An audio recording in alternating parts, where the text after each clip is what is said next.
Someone make it make sense. Probably a couple.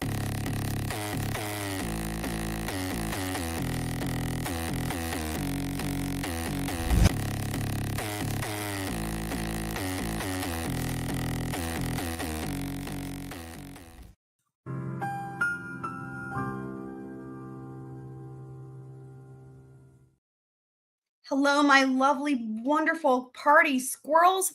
Look at Kelly first in the chat tonight. You get the prize, 1,000,000 squirrel points to you. Don't spend them all in one place. Bev sucks. Love it.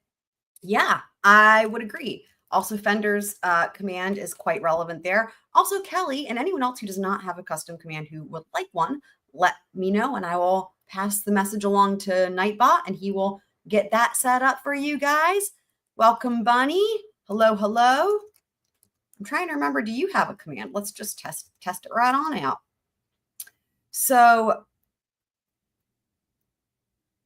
also, I was going to say, for any of you guys who've been having YouTube issues, I got a notification and I don't know if it went out to like regular like YouTube watchers because the notification came to me in like the Creator Studio app thing.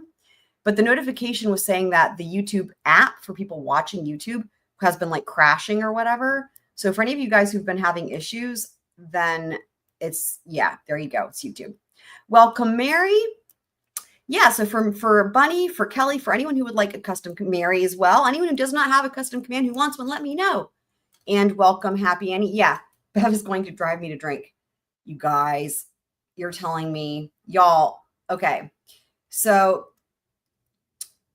hopefully YouTube's doing a little bit better now. So here's the dealio. So today was a really, you guys, this is amazing. I absolutely love this. Like the first slew of messages in the chat, like, yes, love it. Love it. Today was a really, really, really busy day at the law firm, which is awesome. And I freaking love it. And I have so much awesome, fun news. But like, I try to like listen, Z's and Z's, welcome, listen in and out when I can. Like I'll put an earbud in if I'm working on stuff where I can like, you know, hear a little bit here and there. As you guys know, I try to listen when I'm driving. Anyway, I happened to catch the moment where literally they were like, oh, there's jury questions. And I was like, holy shit, holy shit, holy shit. I was like freaking out. Literally right before that happened, I actually printed off count 2 on the verdict slips. And I showed Scott, who's one of the 2 attorneys, I actually showed it to him. And I was like, tell me what you think about this. And I'm going to tell you guys what he said, because we're going to take a look at this stuff. And I'm going to tell you what he said. And that was before. So this was like first thing in the morning. I showed him that. And he was like, I don't know any of the facts of the case. I'm like, doesn't matter. Just take a look at this slip. And again, I'll tell you what he said. But this was like, and I was like, yeah, they're still deliberating. Da, da, da. And that was like before came out that there's more jury questions. And you guys, what a freaking day. I was so sure we were going to have a verdict. But we're going to talk about all that and more. Mary preferred her first drink at noon. Today was too much. Yeah. And your AC went out. Oh dear. You know what? One of my squirrel tricks, I like to use if I'm hot, which I'm usually always cold. But like the other day I was hot, and actually it was really funny because I was on the phone with Twiz and I was like, oh my God, I'm just like so hot right now. I'm like never hot. But I'll get like ice packs and just like strap them to myself. You know, squirrel tricks. Welcome, Dr. Bob. Yeah, I've been coming on early because of my new job at the law firm. My schedule's quite different. And so, yeah, I've been coming on 8:30, 9-ish pretty much these days. Right? Yeah, I'll still tell you. And it's funny, I've learned some fun things too that are specific to North Carolina that is unique to our state that I can share with you guys as well. It's pretty freaking awesome. I have no idea what an oxalotl is. That like why does that make me think of a marmot? I don't think it's a marmot. What the hell? Oxalotl tank? What is that? But margaritas, there you go. Same idea, similar idea there. So welcome on in, everybody. Happy to see you guys. Let's see here. Google it. Well, I am live streaming, but okay. Oh, I know what that is. That's that weird thing. Okay. Oh, sorry. I didn't mean to say weird. Cute. It's the cute little guy. I cute. I just didn't remember his name. He's a cute little guy. He's got decorative, you know what he's got? He's got decorative tassels, much like Nightbot. So love that. And he looks like he's smiling. You guys should all look up what this cute animal is, by the way. Yeah, very cute. Very, very, very cute. Festive, fun, decorative ear tassels, and a smiley face. So I adore it. Happy Annie has a week of vacation and really wants them to come to a verdict. Oh my, you're going to have no internet. Oh my God. When do you leave for vacation? I really feel like, guys, they're going to have one tomorrow. We're going to talk about, though, what might be going on with this jury. Okay. First up, let's take a look at this. So this is the defendant's motion to amend the verdict slip. Now, this is from, God, the days all blurred together. Yesterday, Friday, I don't know. Anyway, we hadn't gone over this yet. So actually, this would have been Friday, I believe. It says June 16th. It was actually, no, just kidding. June 16th is when it was stamped here. So that was yesterday. Okay. Defendant's motion to amend the verdict slip. Okay. Ms. Reed submits that the proposed amended verdict slip improves clarity for the jury in understanding its task and reporting its verdict. The irony, though, right? Because, of course, this was before the events of today. The current verdict slip, particularly the slip for count 2, risk confusing the jury and thus causing errors. I would hope that after today, there's no denying it from anybody that there's a problem and they need to fix it with these verdict slips, right? Argument. Respectfully, the present verdict slip is unclear and otherwise confusing. Yeah, the jury, again, agreed. This lack of clarity and resultant risk of confusion and error can be easily minimized by tailoring and clarifying the verdict slip to better aid the jury in memorializing its verdict. Indeed, there is no compelling reason not to do so. Yup. Oh, I need to send Twiz his special text. Hold on, guys. Every time it's stop everything so Twiz can get his special text. That's just how much we love Twiz. Luckily, I can just copy and paste from every other night when I send in your special text, and watch, she'll pop up in a minute. Okay. Okay, Happy Annie says you leave Thursday and come back Tuesday. Okay, so they better get a verdict tomorrow then, huh? Fingers crossed for you.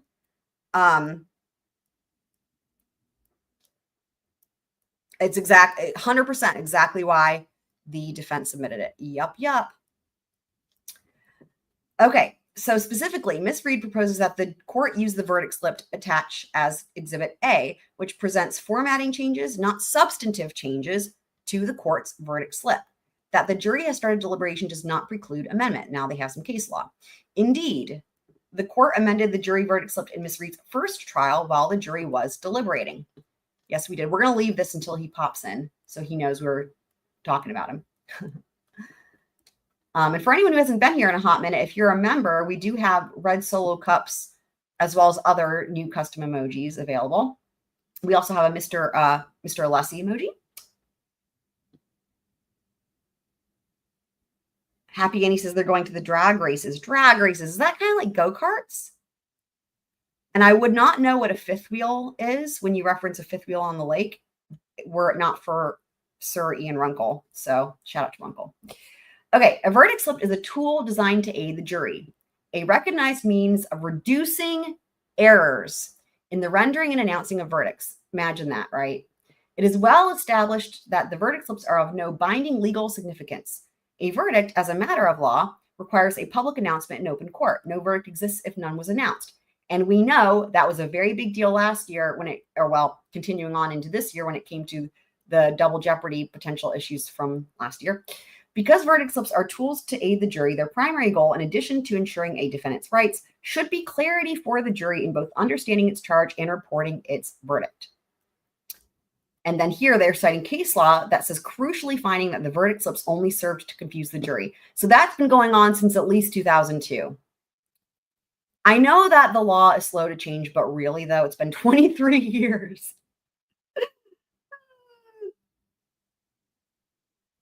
The current jury verdict slip has real potential to confuse the jury and cause errors, particularly with respect to count 2. Manslaughter while operating a motor vehicle under the influence of liquor and its lesser included charges. The form does not explain the process the jury should follow while completing it. And I will say, and we're going to get to the jury questions from today, due to no fault of the jury, showed to just how much they were able to understand from the jury instructions and the explanations that they were previously given, right? It's kind of eye-opening. Although the court instructed the jury that the form should be completed from the top down, the form itself does not provide instructions to stop after the jury has selected a given box. You know what? It's as if they have, and by they I mean the defense, it's as if they had a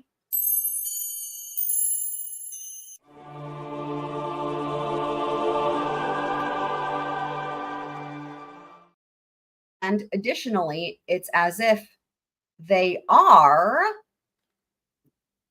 they being the defense. I'm not Nostradamus, but I'm not. They are Nostradamus. Okay, because literally the top down with the part about not providing instructions to stop after the jury has selected a given box. All right. Moreover, the form presents the jury with only a single, quote, not guilty, end quote, option applicable to count 2 in its entirety, juxtaposed with 4 guilty options, 1 for each charge. Disgusting. This imbalanced presentation visually favors the guilty options. And I commented on this last night, right? That even just from like a very basic psychological standpoint, right? Even if the jury's reading and assessing everything, just seeing the word guilty over and over again, right? And seeing not guilty only once can have subconscious effects. It's just like with advertising, right? Just like with advertising and all that. It's that type of thing, right? So they're saying visually, and yes, visually, but honestly, it goes way deeper than that, although they can't really argue that in this. I mean, I doubt that they will, but it really can affect your subconscious because you see the word guilty over and over again, right? So it visually favors the guilty options and risks creating bias towards a guilty verdict in degradation of misreads rights, in addition to creating the risks of confusion and errors.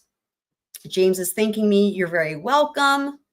Yeah, you would think that Bev would want to make it make sense, but no, I know, right? And we do have a command for that as well. Twiz is late after his text. He usually comes within like a minute. That sounds fun, Happy Annie, though, with the drag racing. So it sounds like it's safer than oh, you're saying cars that are so fast that they can pop their front tires off the ground. What? How does that even work? I'm trying to picture this. I'm gonna have to look it up. I can't picture this. Their tires come off the ground like flying? Hopefully it's safe. In furtherance of the salutary goals of maximizing clarity and avoiding error, Ms. Reed proposes the verdict slip attached as Exhibit A. The proposed verdict slip has several benefits. First, the form includes clear step-by-step instructions explaining to the jury whether they should, look at this, stop or continue based on their findings for a given charge. Although Massachusetts law does not dictate how or in what order a jury must deliberate, contrary to what Judge Bev instructs, the jury must return a verdict of the highest crime that has been proven beyond a reasonable doubt. The proposed verdict slips clear instructions aid the jury in complying with that mandate. Additionally, the proposed verdict slip makes clear the jury's choice between guilty or not guilty for each separate charge, instead of presenting only a single not guilty option, encompassing each and every charge that is part of count 2. This balanced presentation gives equal weight to both possible outcomes for each charge and avoids any implicit bias towards a guilty verdict. Providing the jury with a clear choice between guilty or not guilty for each charge while following step-by-step instructions also minimizes the risk of confusion for the jury. It is beyond cavil that the proposed verdict slip is clearer than the current jury verdict slip. I mean, this is just so obvious, right? I mean, there's only issues the way that it is, and there's no issues to clarify it, right? Unless you're just trying to make sure that you get a conviction in a weasel manner. No offense to weasels. And I've been thinking about that recently, right? I'm like, man, we keep talking about weasels. And I'm like, honestly, like whenever we talk about Breenan, for example, I'm like, I feel really bad for weasels, and no offense to actual weasels, right? Just saying. So, but you've got the confusion issue, but then you've got the bias issue of like, again, like the subliminal messaging. Now, of course, certain judges will care less about that, but they should care about the confusion issue, again, unless that's their goal. So there's the conclusion. Happy Annie will send us a video. Awesome. We'll look forward to the video. Okay. So then, or rather now, so now we have, this is their attached exhibit here. So look at how clear. I love the boxes. So murder in the second degree. In the above entitled case, we, the jury, say the defendant is crime charge, murder in the second degree. Guilty, not guilty. Okay. Now here's count 2. First of all, let's do this. First, let's do this. This is from last year, I believe. No. No, yes, this is from last year. Okay, this is from last year. This is from last year. So what I want to do is take a look at the difference in count 2 from last year to this year before what happened today. So, because we talked about this last night, but we didn't pull these up. So, because as we know, the defense requested they add on another lesser included for count 2, which is the OUI. So we've discussed all of these different lesser includeds, but just to see the difference. So you've got the offense is charged manslaughter while operating a motor vehicle under the influence. And again, we've talked about this. We talked about this last night also, right? That the jury can find these, based on if she seemed under the influence. So that's things like her own words or observations of others, or they can go with the 0.08 or higher, which is based on the retrograde extrapolation. Okay. Then count 2. Count 2, but lesser included, right? Involuntary manslaughter. And then we have the other lesser included felony OUI liquor. So motor vehicle homicide. So the main point being that in count 2, you've got these options from last year: manslaughter while operating motor vehicle, involuntary manslaughter, or a motor vehicle homicide, right? Okay. So now let's take a look at what it looks like this year due to the defense requesting this. So these are the same until we get down here where we have another one. We have number 5. So guilty of lesser included offense. So again, all of these involve the slaughter of a man, to quote Michael Scott, right? Manslaughter, involuntary manslaughter, motor vehicle homicide. And then you have, no death, no causation of death or involvement of death in any way, right? This has nothing to do with a person dying. This is just an OUI. Like in other states, it's DWI or DUI, just the same. Like literally, it's like, how did this one get in here, right? It was a very strategic decision by the defense to request this. I think it was brilliant. So the lesser included offense new to this year, operating under the influence of liquor, DWI, right? Check one or both. And again, they still have that decision. So think of any other state when we think about DWI or DUI. The difference here in Massachusetts is that the jury can find anyone, a defendant, guilty of, again, it's easier to just to call it a DWI or DUI, but in Massachusetts, an OUI. They can find it from they have different options. They can go again based on under the influence, and that's outlined in the jury instructions. Again, things like their behavior, there are people observing them, their own words, right? Or they can go the route of the blood alcohol test. So again, here it's the retrograde extrapolation. So this is what this looked like yesterday. Let's zoom out. So again, this is the slip that I printed out and showed one of the 2 attorneys who I'm working for, Scott. And so notice that we have not guilty and then guilty, guilty, guilty, guilty. So I showed this to Scott. And again, when I showed him this was before the new things happened today. But he had a lot of thoughts. And he said, it's convoluted as fuck, basically, that it's very confusing. Why are there so many words? Things to that effect. And the first thing that really stood out to him after that was literally, he said, why does it only have not guilty once? And then guilty, guilty, guilty, guilty. He said, and he looked at me just with so much confidence. He's like, in North Carolina, each one would have guilty, not guilty. And I'm like, yep, sure would. And then I explained to him how in Massachusetts, if the jury acquits on counts 1 and 3, but they hang on this number 5, the OUI, then she can be retried again for the lead charge, right? All the way up at the top.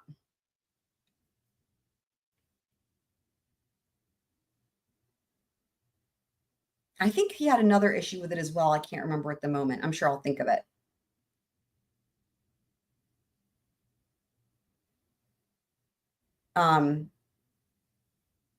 But yeah, all across the board, he was like, this is crazy. And so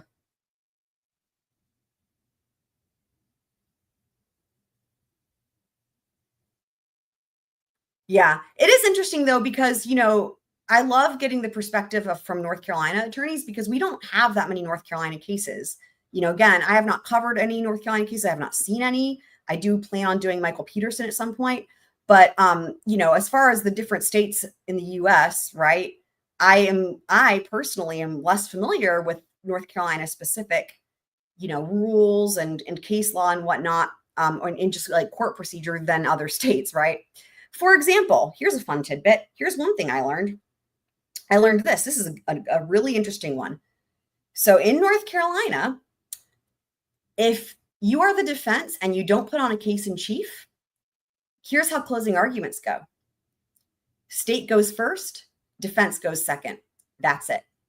So no state rebuttal. If you don't put on a case in chief and you're the defense, you get to you get to go last in closing arguments. So because of that, they said that oftentimes they find that as a really good reason not to put on a case, because they want to go last in closing.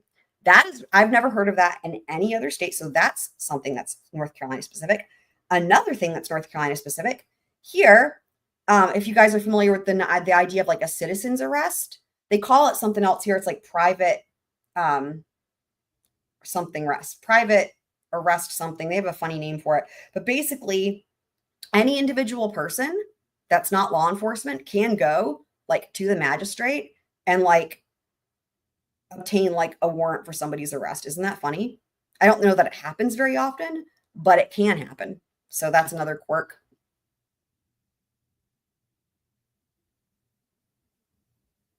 Interesting. Happy Andy said someone said today they should have put the OUI with count 3. I think that the reason they couldn't do that, though, I mean, I understand why someone would say that. Here's why I think they couldn't do that, because count 2 is literally all about the drinking. The leaving the scene, it's like a whole different, let's see what it says. So that's 2282 CR 117. Let me see here. Oh, that's just her case number. It doesn't have like the statute for this. Like, for example, I've got all the Massachusetts model jury instructions, and there's like, it's like this won't surprise anyone. It's really overcomplicated. You have to have like a bazillion different PDFs for each category of charges. It's like really stupid. And like all of the OUI type of charges are all in like one very, very large PDF, basically, in one big category. Like they really want to charge people with this stuff. Instead of grouping like homicide with other, or like say, for example, manslaughter with other manslaughter, right? If it's like manslaughter from under the influence of liquor versus just like standard manslaughter, instead of grouping it because manslaughter is alike, everything that has to do with the liquor is all separated out. So I don't know. I think that's just sort of how it has to be done. But I understand that. I understand that thought, though. Also, welcome, Iowa. Iowa's also reminding everyone to hit the like button. Thank you. Thank you. I'm not pulling up comments yet until Twiz gets here, because I'm leaving this on the screen so he can feel super guilty. Oh, it was a mass lawyer. Interesting. Thanks, Happy Annie, for that. But it looks like somebody said that Bev denied it. I mean, not surprising, right?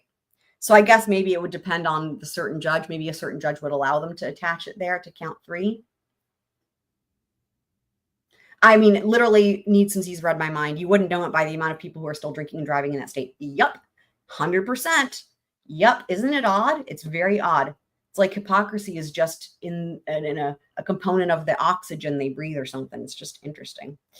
So now we're going to go back to take a look at the new and improved version that the defense wanted that was shot down. Okay.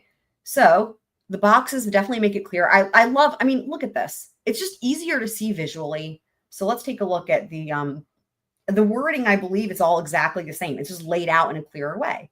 Look, crime charged. And I love this. If you find the defendant guilty of the crime above, stop. If not guilty, continue below. And it says the same thing again. So we have the manslaughter while operating motor vehicle under the influence of liquor. Same options. Then we have the involuntary manslaughter. I'll zoom in. Then we have the motor vehicle homicide, and then we have the OUI. So, and then this is just so clear. I love it. Not guilty, guilty. Yep. I'll have to print this one out and bring it in and show the guys tomorrow so they can see this and they'll see if they're like, oh yeah, this is a lot like what it would be like in North Carolina, except it would be even probably more simple than this. But like in terms of just I mean, normally the goal is to make it clear, and literally the case law, right? Check it out, right? From this filing here, the case law from Massachusetts, nevertheless, a verdict slip is a tool designed to aid the jury to reduce errors in the rendering and announcing of verdicts. I mean, it's like that's the point of it, right?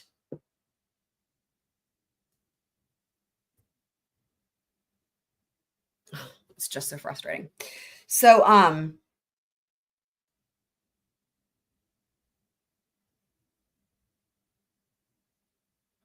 so Happy Annie's saying, I don't think the defense asked for it that way. Oh, so you're saying they didn't ask for it to be attached to count 2? Oh, I'm sure they didn't. And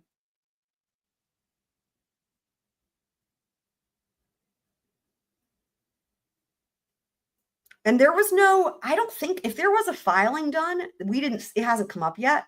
It was mentioned real quickly, and it was during the charging conference, right? And again, that was it was so hard to hear that day. It was just during the charging conference. It was real quick from what I recall, where the defense was like, we want to include, OUI. And it's like, okay, basically.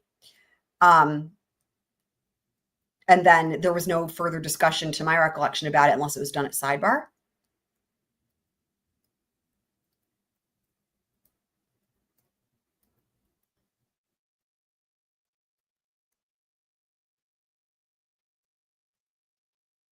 So, I mean, par for the course though, right? I mean, it's not like she ever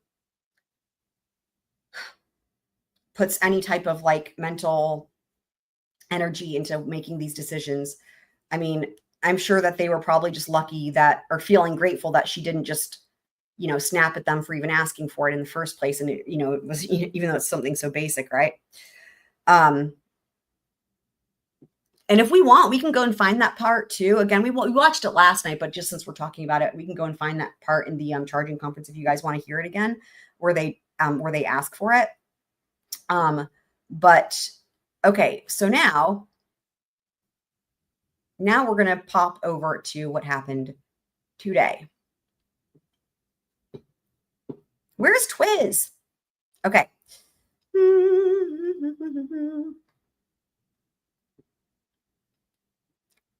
And I mean, I miss all of our school friends when they're not here, but it's kind of a tradition that Twiz is, sometimes not here, especially considering he's got co-host status and is the only mod. Okay, so let's just jump right ahead here as they don't have timestamps up yet. All right. And they don't have CCs up yet either.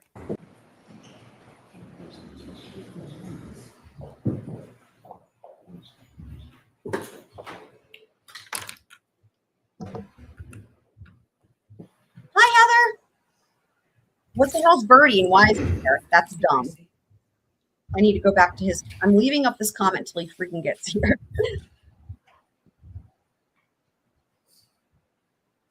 Hear ye, hear ye, hear ye. All persons having anything to do before the Honorable Beverly Canoni, the Justice of the Superior Court, holding in Dedham within and for the County of Norfolk. Draw near, give your presence, and you shall be heard. He seems especially enthusiastic with the hear ye's today. God save the Commonwealth of Massachusetts. This court is in session. Please be seated. Good morning, counsel. Good morning, Ms. Reed. Good morning, jurors. I have to ask you those same 3 questions. Were you all able to follow the instructions and refrain from discussing this case with anybody since we met yesterday? Everyone said yes or nodded affirmatively. Was everyone able to follow the instructions and refrain from doing any independent research or investigation into this case? Everyone said yes or nodded affirmatively. Did anyone happen to see, hear, or read anything about this case since we left yesterday? Everyone said no. So, Mr. Foreman, with that, we're going to send you back out to deliberate. All right. So, speaking of God Save the Commonwealth, I've got a really funny story again pertaining to North Carolina for you guys at some point. I'll tell that is a really funny thing that happened, that has to do with that. Okay, the sound is still on. Let's see. So I've been sending a note in at 4 o'clock, so I would like counsel here at 4 o'clock. All right, so if you just plan on being here at 4 o'clock, it would make it easier in case the jurors want to go home. So, all right, Ms. Giannetti, it wasn't until I was here that I noticed you were not in the courtroom. They held me downstairs, Your Honor. I think the jury was being brought in, so. Okay. No one told us otherwise either, so. Understood. All right, thank All you. right. What's into recess to exit court? I appreciate Need Some Z's is making an important distinction here. She says, I disagree that Bev doesn't think about the decisions.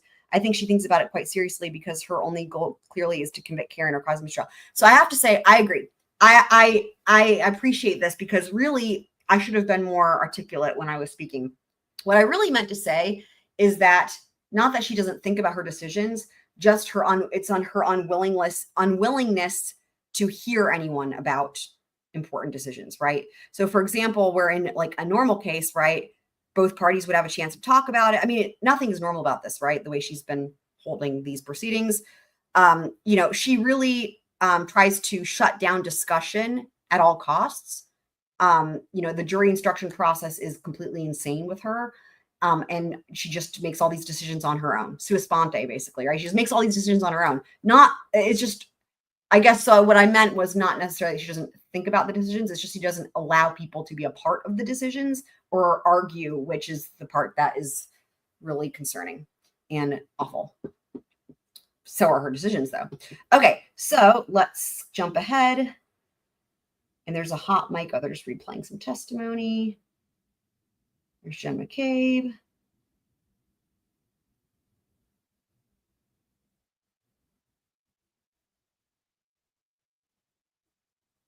Okay.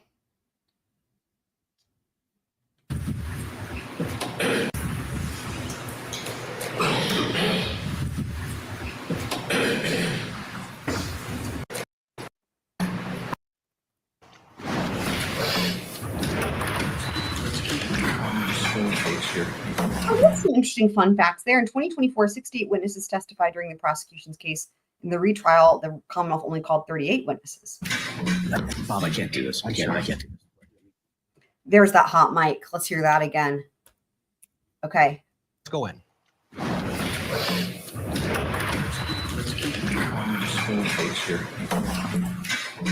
Bob, I can't do this. I can't do this. So that's Jackson talking to Alessi. Bob, I can't do this. This is literally the part that when I caught a snippet of this today, while I was at work, literally that I put my earbud in when that was being said. And I was like, I couldn't see it. I could just hear it. And I was like, oh my God, what is happening? Like that was the moment. I didn't even know there was a jury question because I heard that first. And then I was like, what is happening? Let's go in. Yeah, it's AJ to Alessi because he says Bob. And actually, if you watch him, you can see him like grab the mic or like talk in that direction. Bob, I can't do this. I can't do this. Yeah, you can just tell he faces Mr. Alessi and then says, Bob, I can't do this. Wow.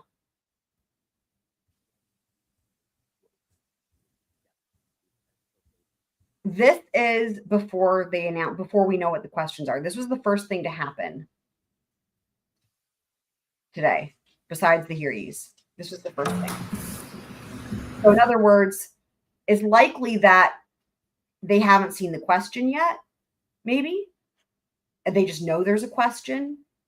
Or they saw, I don't know. Because I think that she reads the question to everybody at the same time. But you can imagine how nerve-wracking this would be, right? Obviously.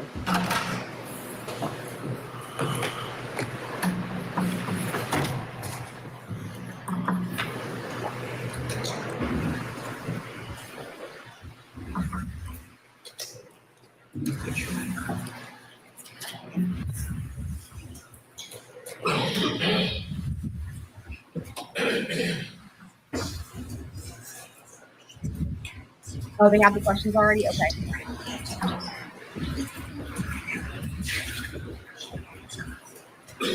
Oh, he's writing a response.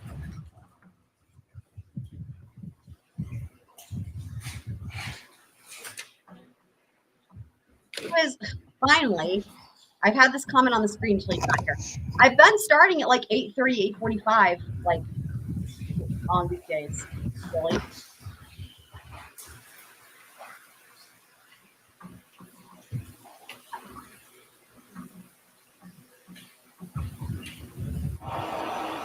Okay, if you're just joining us, Judge Cannone came on the bench. They had a sidebar. They broke up the sidebar, and now it's each camp conferring, but nothing on the record well, it was obviously on the record with the court reporter, but we don't know the question yet. I assume we're waiting for the jury to come in, but we don't have a feel for what's going on. You can see Alan Jackson is writing something down, and Robert Alessi is, as characteristic, up and chatting with Yannetti, along with Karen Reed, who's been she's been front and center in her defense. Hear this commentary. On the other side, likely be the answer. Cannone, you could see, still working on hitting.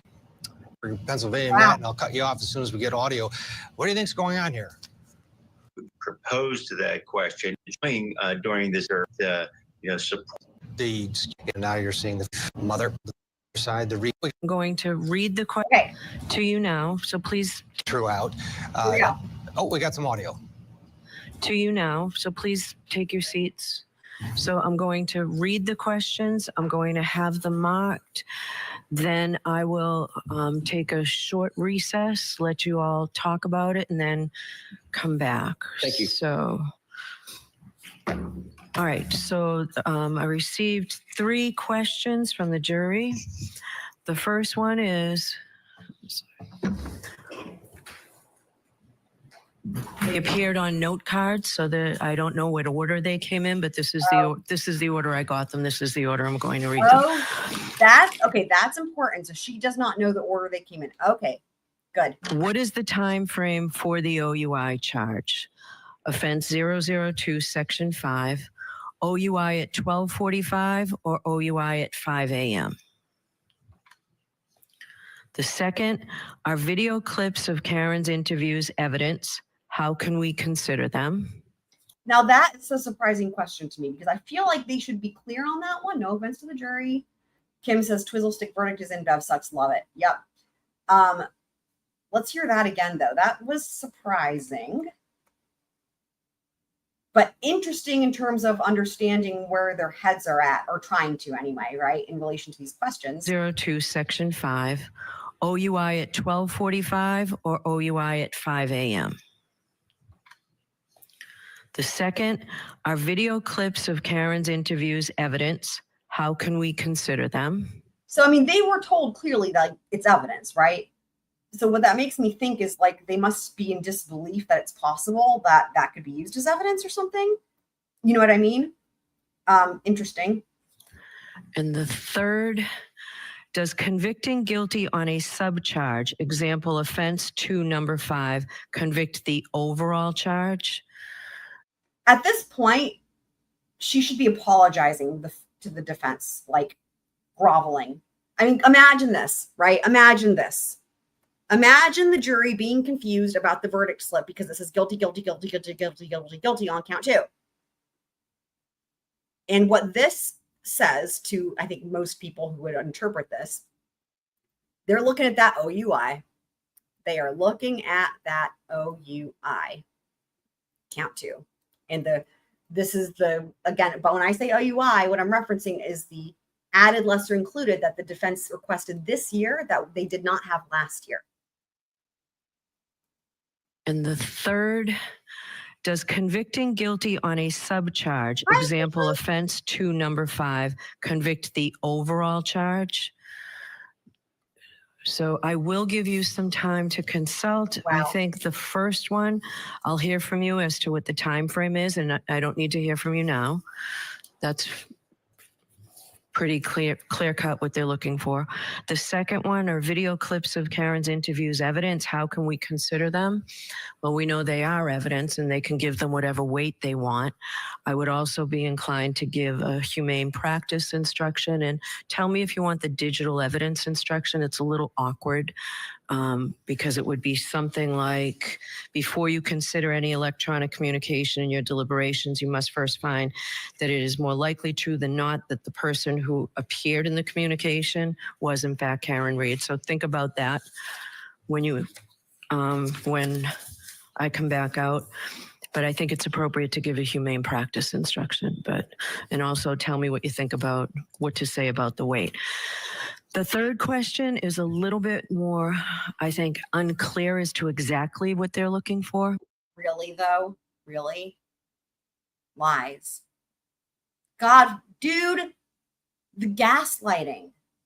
Really, Bev? Really? Literally, in the defense's motion that we just read, that they filed yesterday, their biggest thing that they were talking about is the fact that it says guilty at the top and then, or sorry, not guilty at the top, and then the rest of them only say guilty over and over and over again. And they literally said they need to be instructed on how they go from one to the next, and they answer them one at a time before they proceed, and da-da-da. And we just read the whole thing. I meant to mention this, by the way. So this filing that they filed yesterday about the defense with the verdict slips, that was immediately denied without a hearing.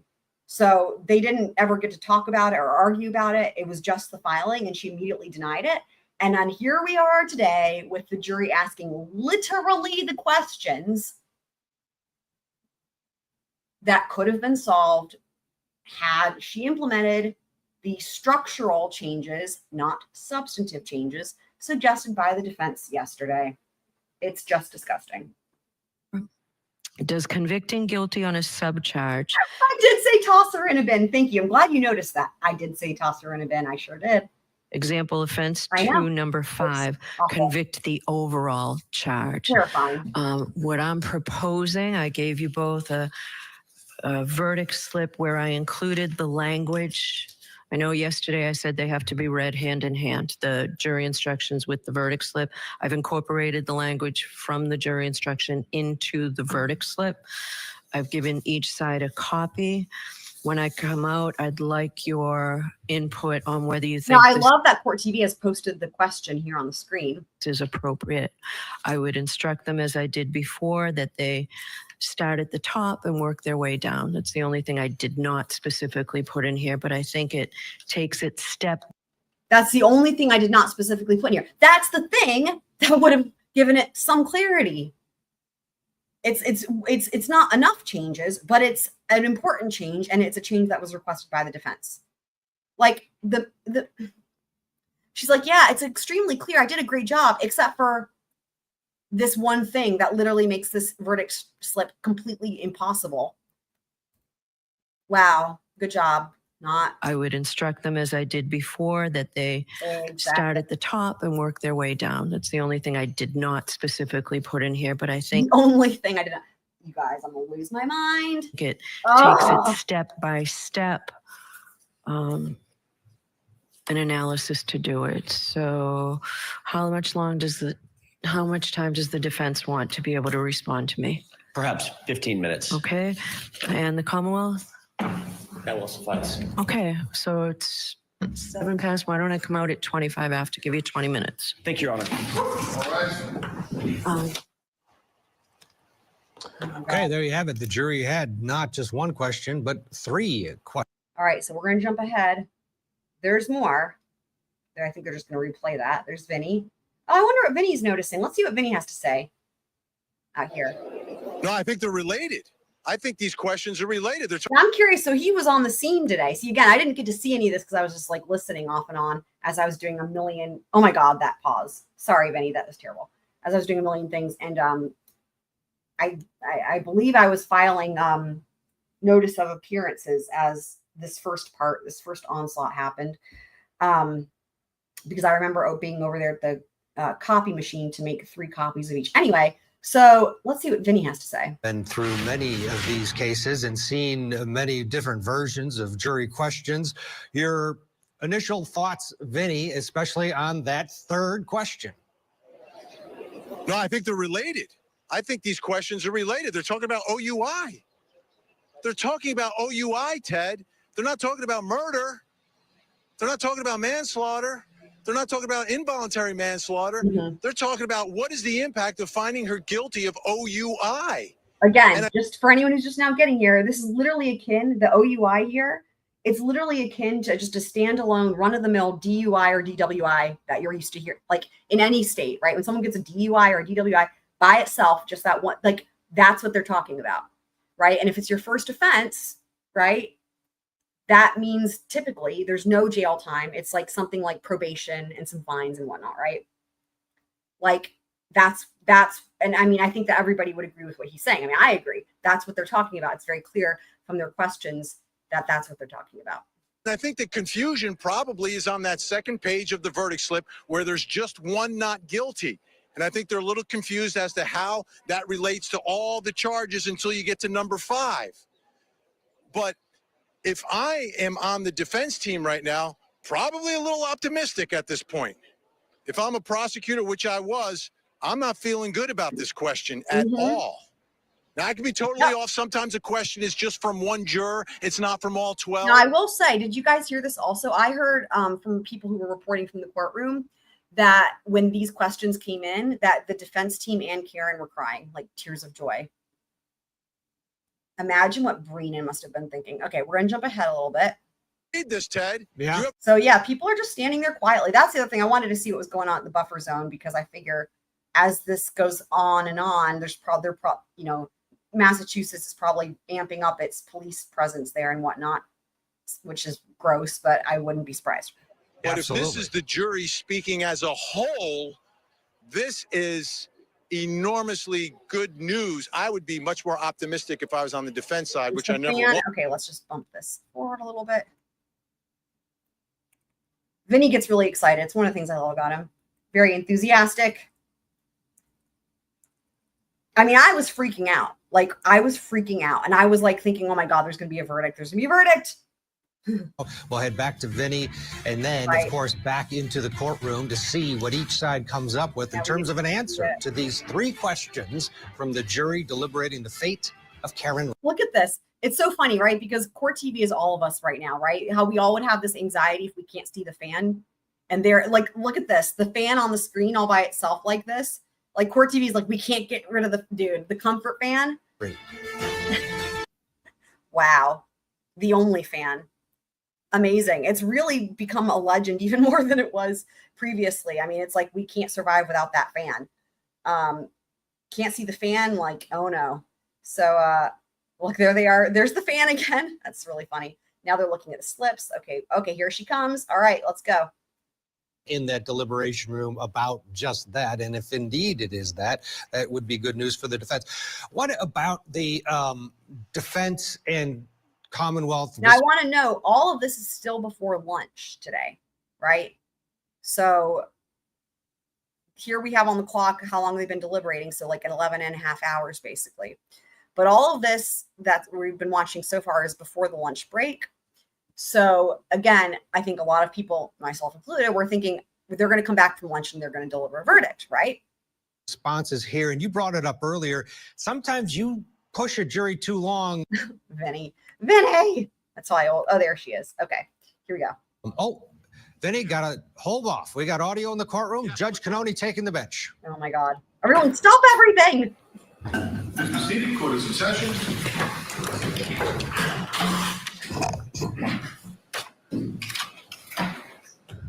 All right, so I will hear you on the first question, the time of the OUI. Any suggestions? Your Honor, do you want to hear from the defense first? I'll hear from whoever's, you're standing up, so I'll hear from you first. Okay. On question number 1, what is the time frame for the OUI charge? Offense 002, section 5, OUI at 12:45 or OUI at 5 a.m. Our suggestion would be something along the lines of, ladies and gentlemen of the jury, you have the evidence. It's your decision. You are the fact finder. You're the fact finder.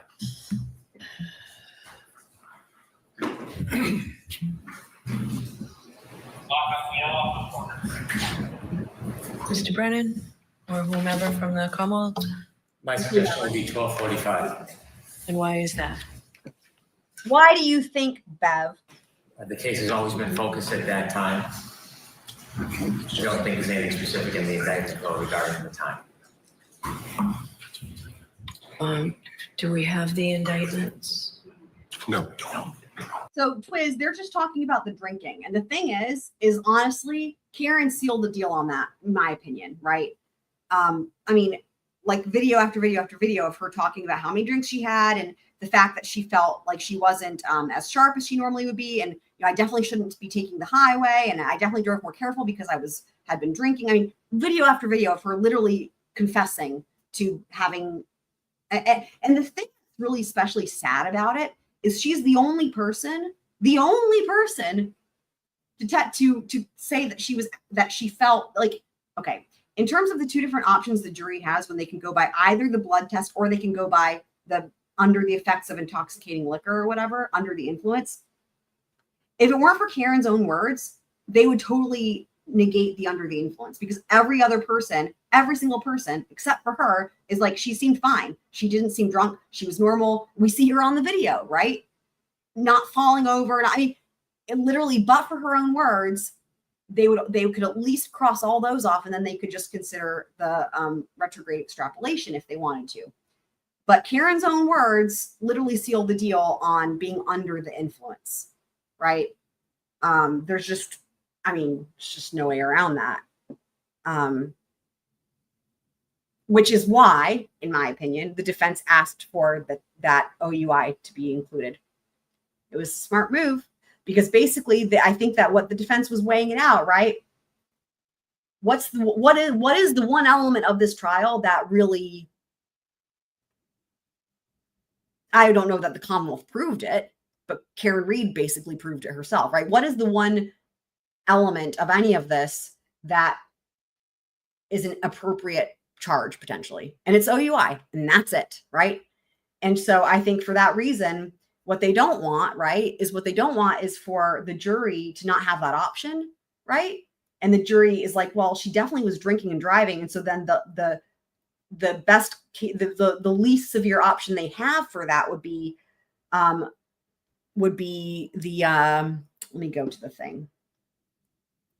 They would have to go with motor vehicle homicide, right? That would be that's the bottom lesser included on count 2. That it basically feel like she was definitely drinking. That's the least bad option. They would have to go with a motor vehicle homicide, right? But now, because of this added lesser included, this was really smart. Literally, it's the only appropriate element of all this, or the only appropriate charge. DUI, basically, right? Because, I mean, literally, you can't, I was going to say you can't even argue it, but never mind that. Karen herself basically says that this is what is appropriate, right? So,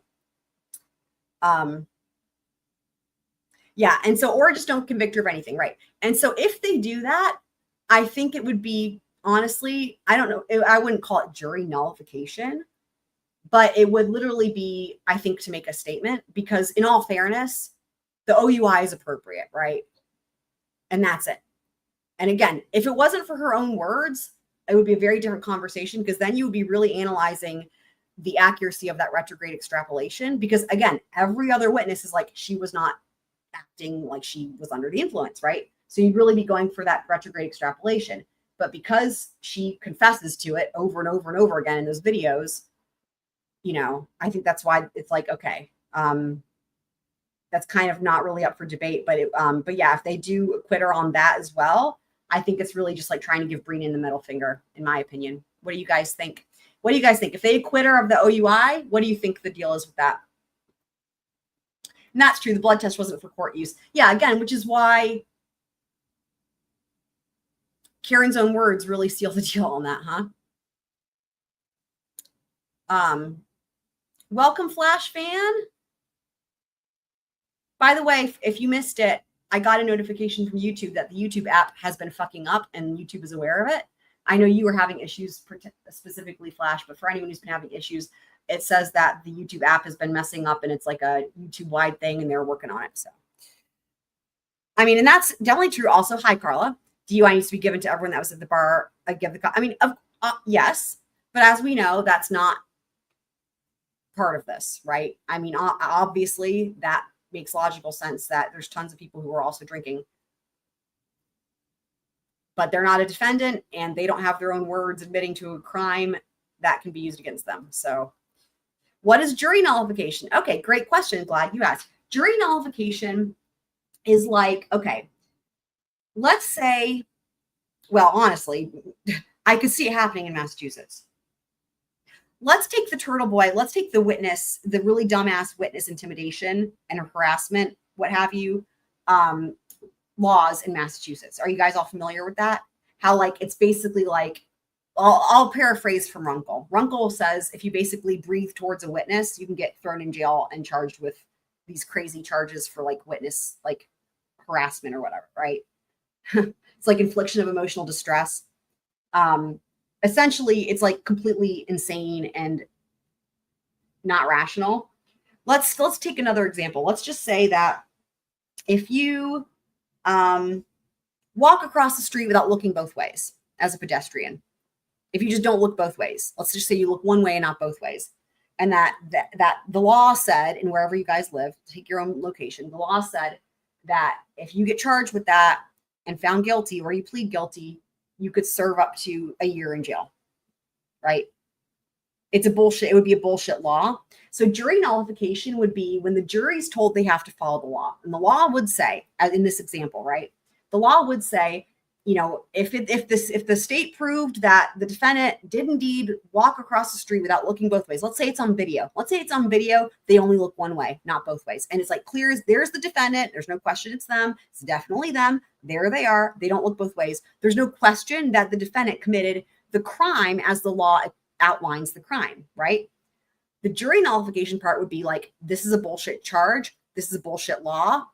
And we're like, nah, we're going to acquit because this is dumb. Does that make sense at all? It's like for the principle, it's for the fact that it's because they don't agree. It's like jury nullification is like if you don't agree with the law, that the law is not a correct law, instead of were the charges proven, if that makes sense.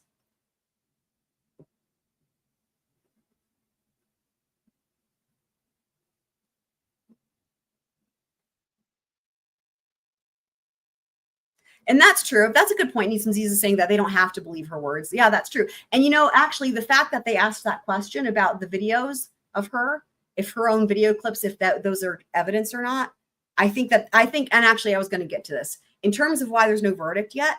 My guess is probably what happened and what they're discussing is essentially boils down to her clips. And do we go off of what she says in the clips? Or do we go off of what everyone else's observations of her were? If I had to try to put my finger on what they're caught up on whether or not to go with OUI, that's what I think it is. I think it's literally, do we believe Karen Reed? It's one person versus many people who all said the same thing, right? Do we believe her? Or do we believe all the other people that said she seemed normal, she seemed fine? And some people might, and I think that's what it is. So that's a really great point. You know, and I think also the numbers matter, right? Because there were more, she's one person, but there were multiple people, you know, that, how many people this trial specifically? Let's see, they had Jen McCabe and they had Miss Kolakithis. Did they get in, were they able to get in any like statements via, you know, through other witnesses as to just how many other people all said previously that Karen seemed fine? Or was it just the two? Was it just Jen? And I mean, even still, that's still 2 versus 1 though, right? So we're glad you're still here on YouTube Flash. We love you. Don't go anywhere.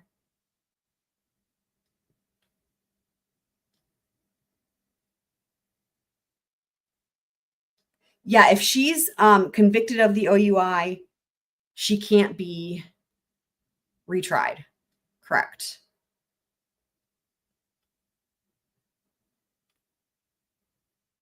So I'm glad that helped there with the jury nullification.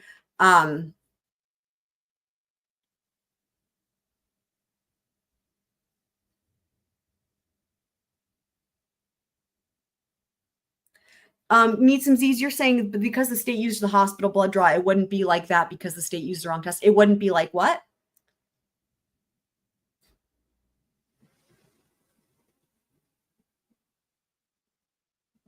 I mean, I totally understand these arguments, right? That purchasing drinks doesn't equal consuming drinks. 100%. Totally agree. Right?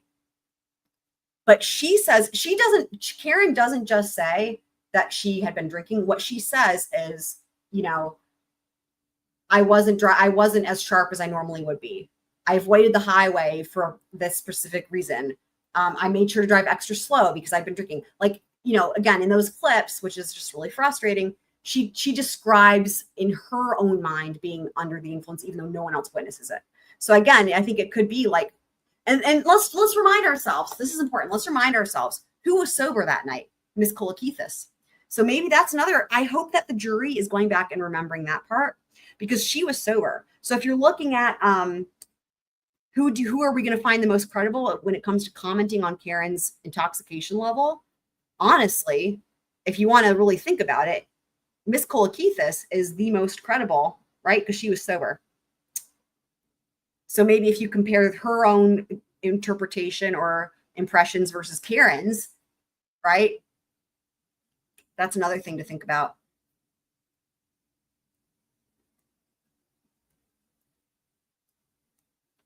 And that's correct. If they hang on it, she can be tried for the entire count 2 all over again, starting with the manslaughter. Yep.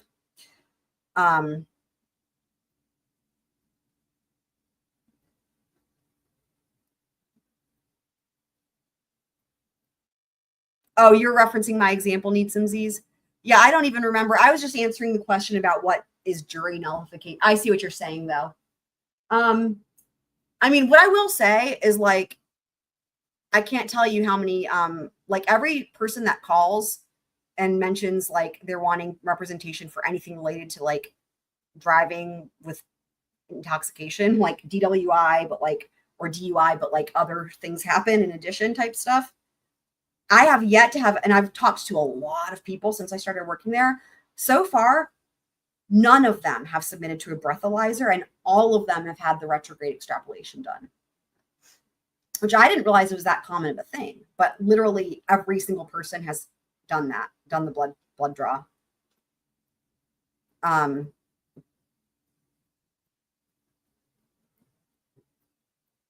Yes, James. The OUI is the same thing as a DUI, is the same thing as a DWI. Just depends on the state. Same. Yep. OUI, DUI, DWI, they're all the same. Yep, same thing. Yep. Yeah,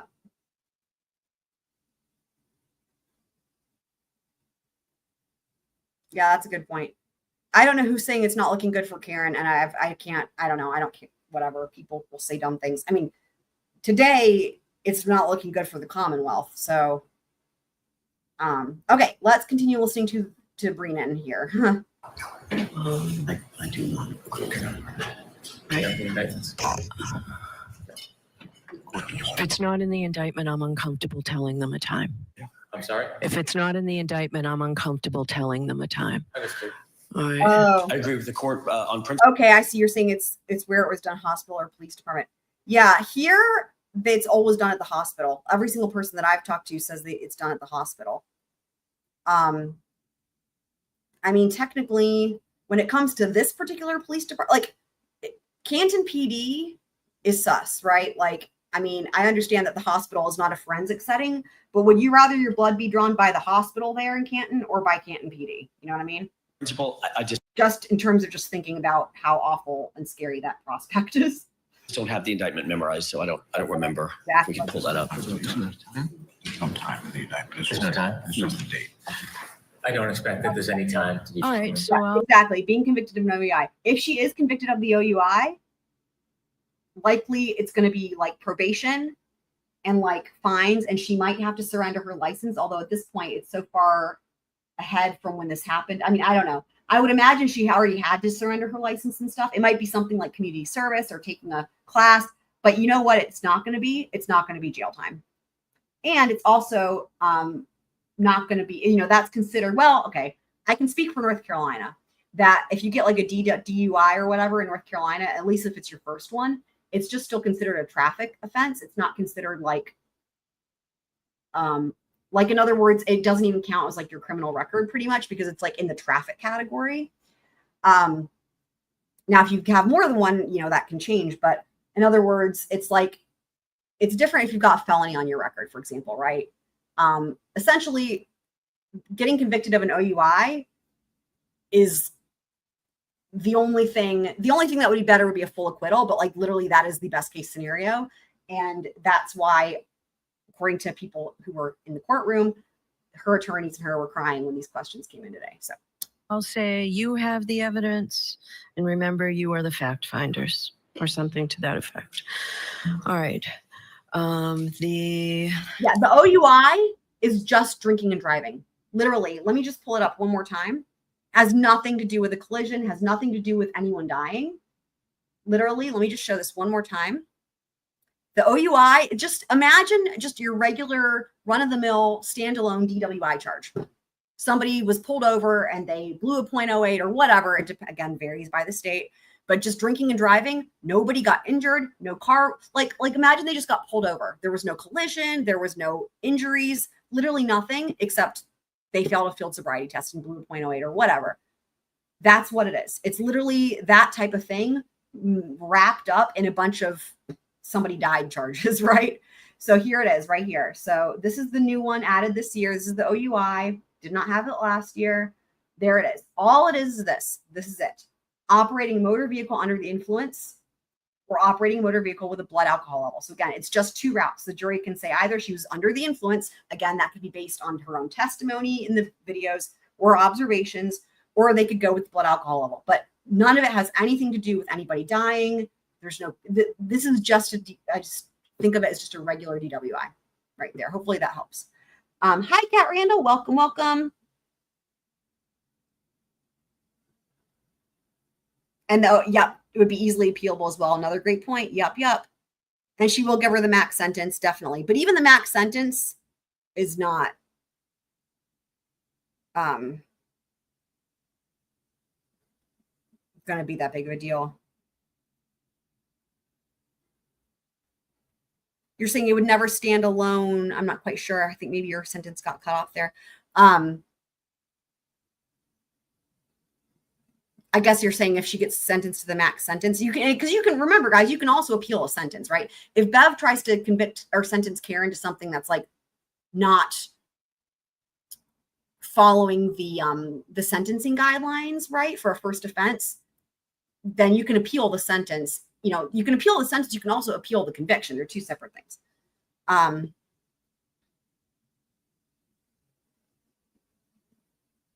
That's right. They can't hold the murder, or not even murder, just, death. They can't hold John's death.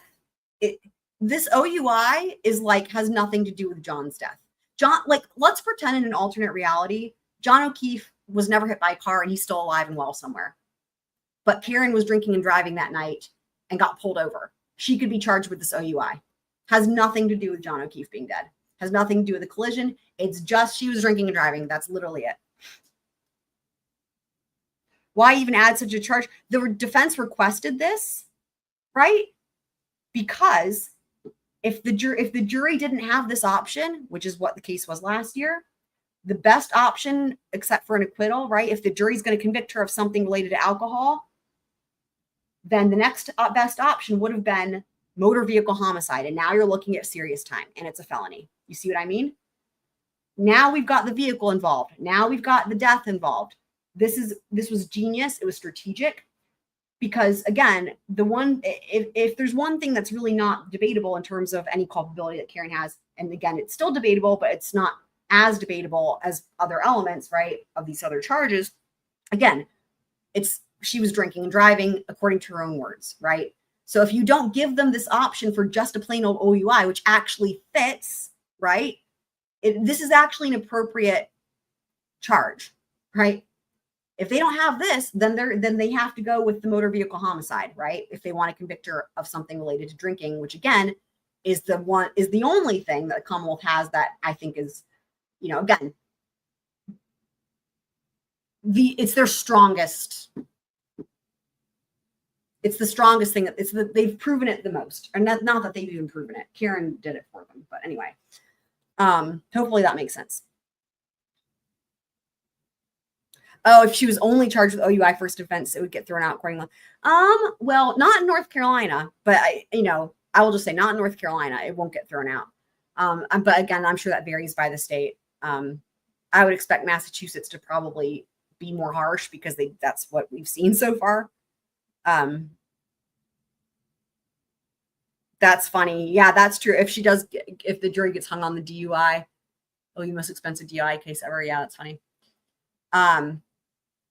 Okay, so now we'll go back to what happened today in court. Hopefully that makes sense to everybody as to why this was a really smart move from the defense to add this last lesser included here for OUI.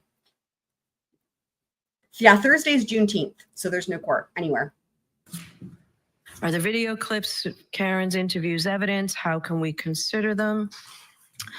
So I'll tell you what I was planning on saying, then you can add to it. Sure. Yes, the videos are evidence. Give them whatever weight you think is appropriate to give them. And then I would give the digital evidence instruction and the humane practice instruction. The only thing I would respectfully ask the court to include in that sentence is give them whatever weight, if any, you deem appropriate. All right. If any. Okay. Thank you. Otherwise, it's fine. We raise the issue of preserving. You could hate the whole thing, but I don't think it's going to. You're right. Huh? What are they? That's oh my God! Pause. That must be the defense. What are they saying? We raise the issue of preserving. We raised the issue on appeal. Let me back it up. There's no CCs yet here, guys. Ask the court to include in that sentence is give them whatever weight, if any, you deem appropriate. All right. If any. Okay. Thank you. Otherwise, it's fine. We raise the issue of preserving. We raised the issue on appeal. You could hate the whole thing, but I don't think it's going to. That's you can tell that's Mr. Alessi who's talking there. What's he saying? We raise the issue of preserving. You could hate the whole thing, but I don't think it's going to. You're right. I heard something whole thing, but I don't think it's going to. I also heard confession. What did you guys hear? We raise the issue of preserving. You could hate the whole thing, but I don't think it's going to. You're right. It'll be interesting to check back when the CCs are available. I mean, we know how accurate they can be, but sometimes they do get it right.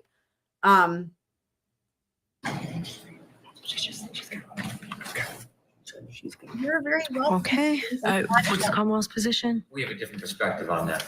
Okay. Wow, shocker. We have a different perspective on that. I'm Breenan. First part of the question, are the video clips of Karen's interviews evidence? The answer should be yes. Okay. How can we consider them? I think it's fair to say you should weigh the defendant's statements as you would evidence. Since they've been introduced substantively, they are like any other piece of evidence. There's no difference, and there shouldn't be any reflection. I mean, this is not surprising, right? We know that his entire case is these video clips. It's just cheating. It's lazy. It's gross. His entire case is these video clips. It's literally all he's got, obviously. And so imagine how it must have felt for him when the jury asked this question. Can you imagine being Breenan when your entire fucking bullshit case is these video clips and the jury's like, are we even supposed to be considering these as evidence? Oh my God. His stomach must have flipped upside down. Of a difference in the answer. We didn't introduce any evidence in this case and say you should give it any weight, if any at all.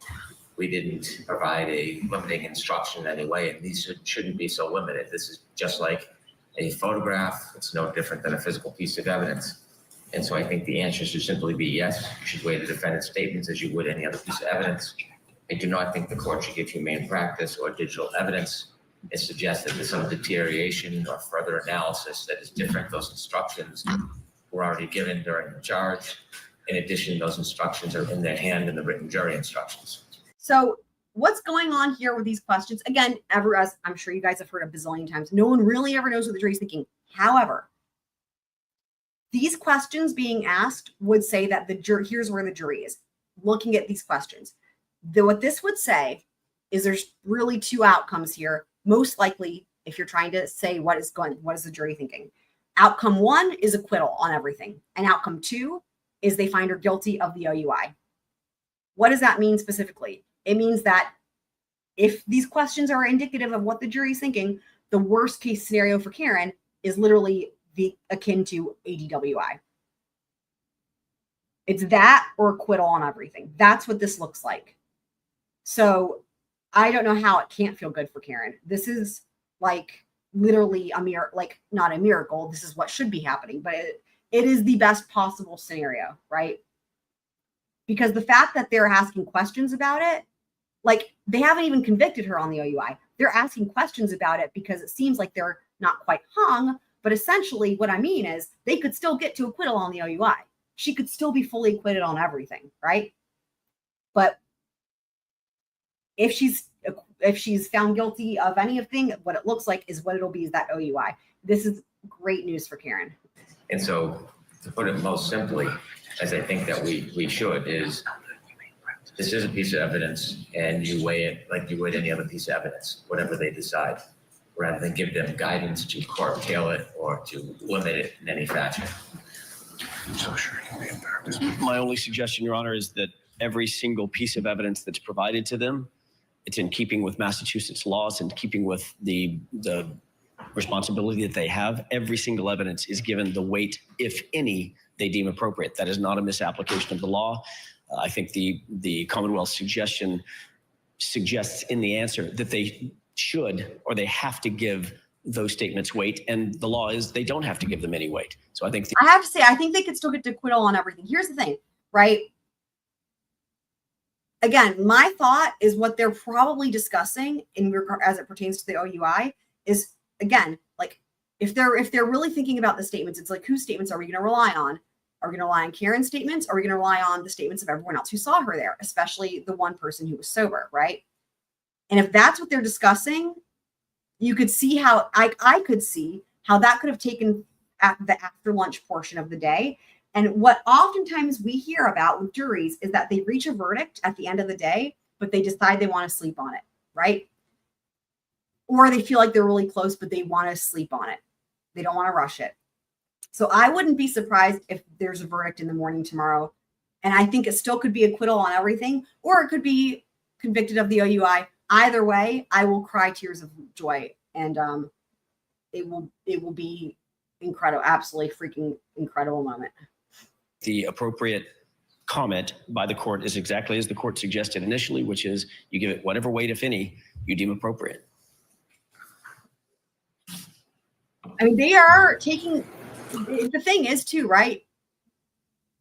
Think about how much, it seems clear that they probably ruled out count 1, count 3, and the top lead charges of count 2 pretty quickly, because it's clear that they must have spent all day, more than likely yesterday, discussing literally this OUI situation, or maybe count 2, lesser included, and then all day today. Think about how much attention that shows of the jury, right? That they're really giving it the attention it deserves. You know, you got to appreciate that with the jury, right? Yeah, for sure. Hopefully they'll go away.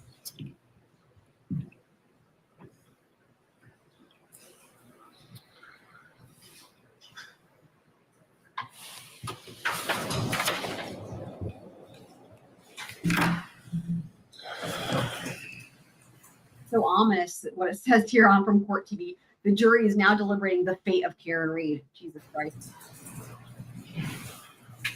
Are you guys singing songs to each other?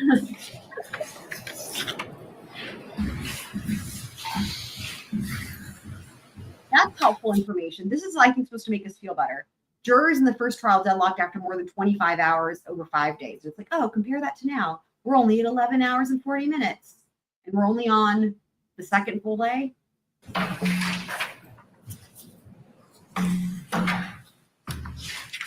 I mean, I am too. I think we're all hoping for not guilty across the board. Don't ever apologize for song lyrics, people. We love singing here, y'all know.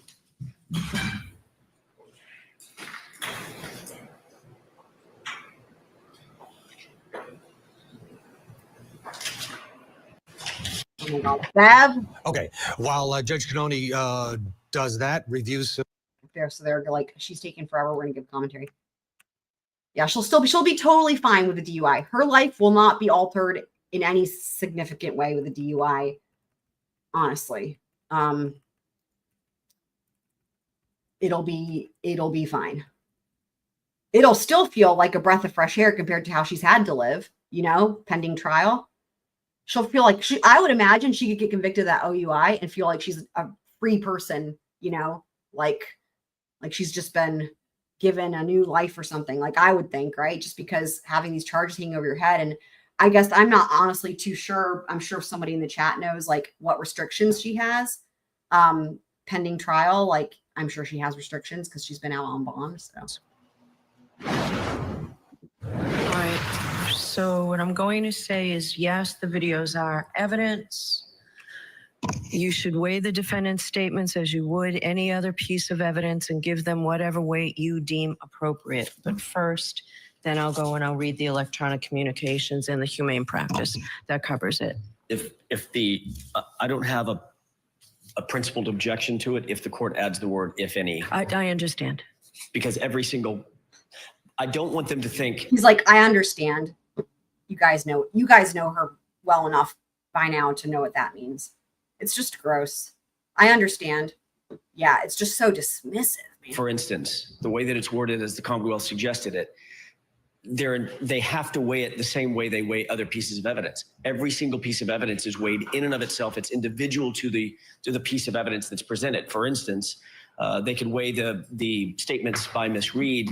They could give it no weight. Each individual juror could decide, I'm going to dispatch it altogether and give it no weight, while giving another piece of evidence, like whatever that might be, the testimony of one of the ARCA witnesses, complete weight.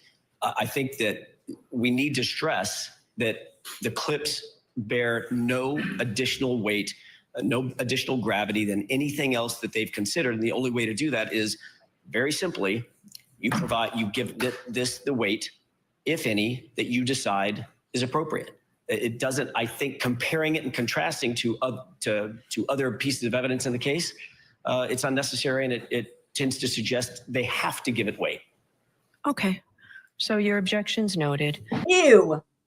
Okay, that was maybe her most dismissive yet. Not saying a lot. Suggest they have to give it weight. Okay. So disgusting. So your objection's noted. Oh, how Now sweet of you, let's Beth. get to the third one. Wow. Does convicting guilty on a subcharge, example offense 2, number 5, convict the overall charge? What do you want to say, Mr. Jackson?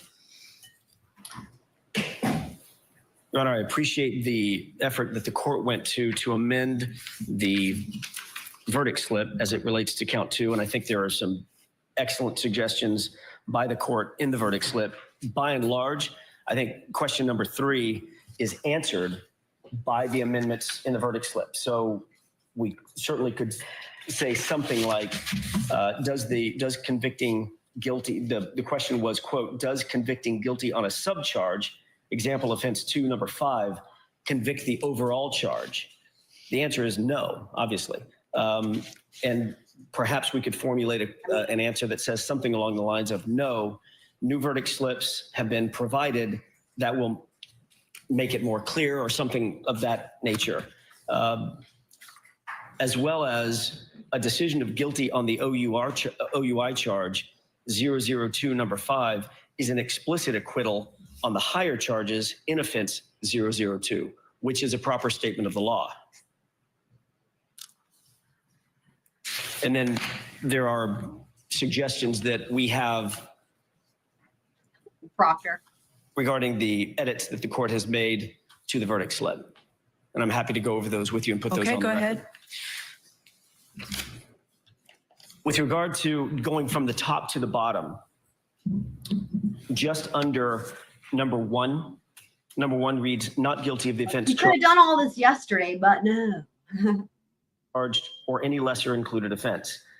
We would propose that the court add the consistent language that it's added throughout the verdict slip. If you, quote, if you find the defendant not guilty of the offense charged or any lesser included offense, comma, stop, and sign the verdict slip, period. That's What that's a the only novel place that idea. that language doesn't appear, and I think it should appear. Okay. The second is a relatively minor it's issue. yesterday. However, under number 2, sub 2, the parenthetical check one or both of the following, I think it should say, just to clarify it further, if guilty, comma, check one or both of the following. All right. I think I'm going to leave it because it appears only under the guilty. It appears only on, Under the guilty. So go ahead. I'll hear you further. going further, going under number 3, find the defendant guilty of the lesser offense Okay. of involuntary manslaughter. We would simply add that clause. So we'd have to add it in all of them, Correct. which makes sense. I think Correct. we had it in the first one. Right. Okay. And then moving to page 2, at the top of the page under sub 4, again, Hold on one second. of course.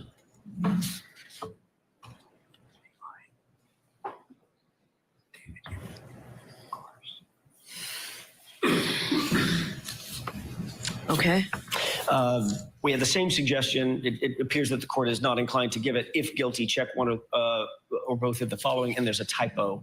It says the We parenthetical says fixed it. check one of. Okay. Yes. So we changed of to or. So my only suggestion to that would be to, again, add the if guilty, comma, check one or both of the following. Okay. On that page, going down to the bolded parenthetical, same thing. If you find the defendant guilty of the lesser offense of motor vehicle homicide. Okay. Moving down under sub 5, the We still OUI. need to say stop and sign the verdict slip.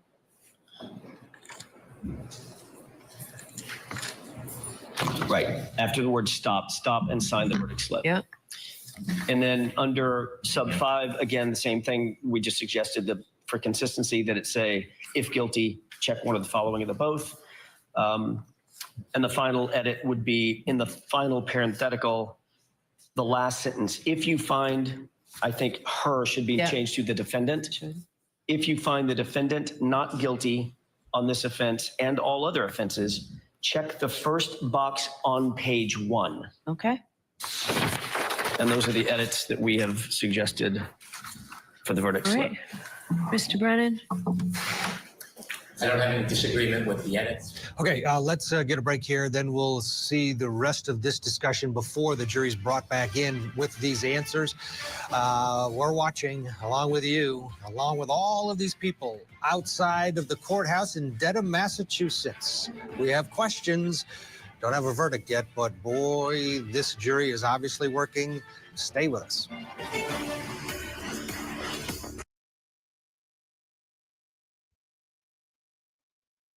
We'll be right back.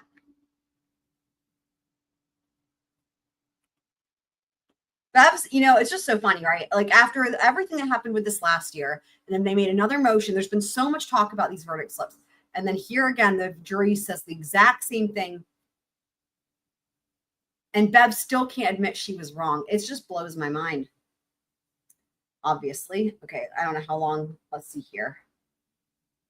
Does this mean are we getting closer to a verdict? Guilty on a subcharge suggests. I don't have any disagreement with the edits. Okay.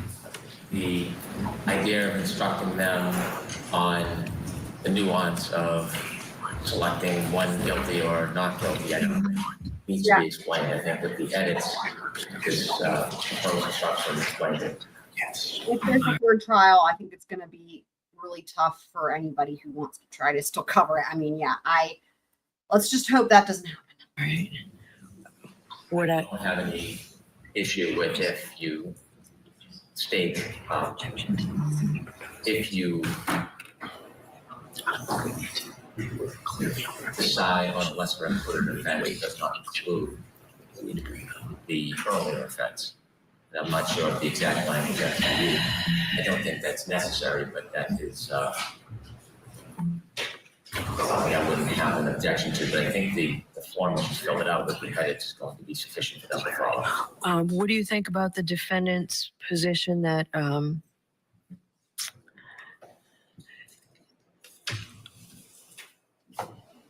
if you were to find her guilty of operating under the influence.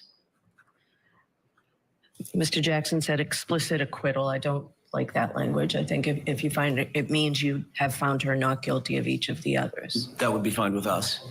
I think it's better if you find her guilty of any lesser included offense. It would not include the higher offense.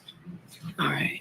I think that's just confusing. So what I planned on doing was bringing them out and giving them each a copy of the amended verdict slip, explaining that it really is consistent with the jury instructions I gave them, but walking them through it. So we start from the top and then explain, if you find the defendant guilty, you're done. Stop, sign the verdict slip, and let the court officer know you have a verdict or something. Again, well, this is more clear than what it was. It's like she can't bring herself to not have it be guilty, guilty, guilty, guilty, guilty a billion times, right? Like that's the thing she will not do away with. She can't bring herself to make it fair where it says not guilty and guilty for each lesser included. It's just mind blowing. And there's literally no excuse for it. There's no reason for it. It's not, you cannot possibly make any type of argument that that is more helpful. You know, it's just frustrating, man. Prefer that. Yeah, I think I'll walk them Happy through it like we Annie, do in civil cases. I love the. I don't have any objection to that. Right. The only other thing is the digital instruction. Yes. We don't believe that it's necessary. I don't think that we should reemphasize that, and we're not asking for it. All right, so you're waiving it?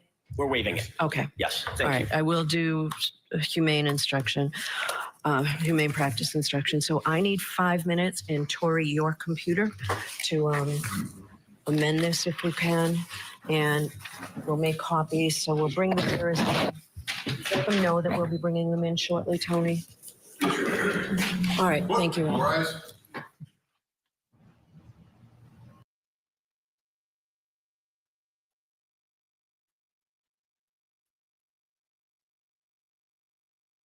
Okay. I think it's when they come back from this is when we find out about the other question. Am I right? It was very confusing.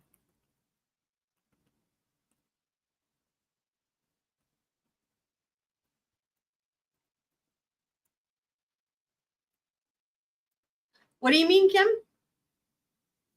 With multiple choice?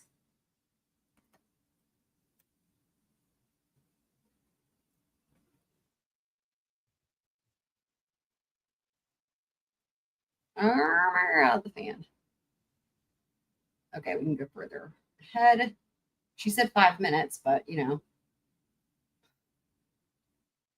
know. Tori, do you?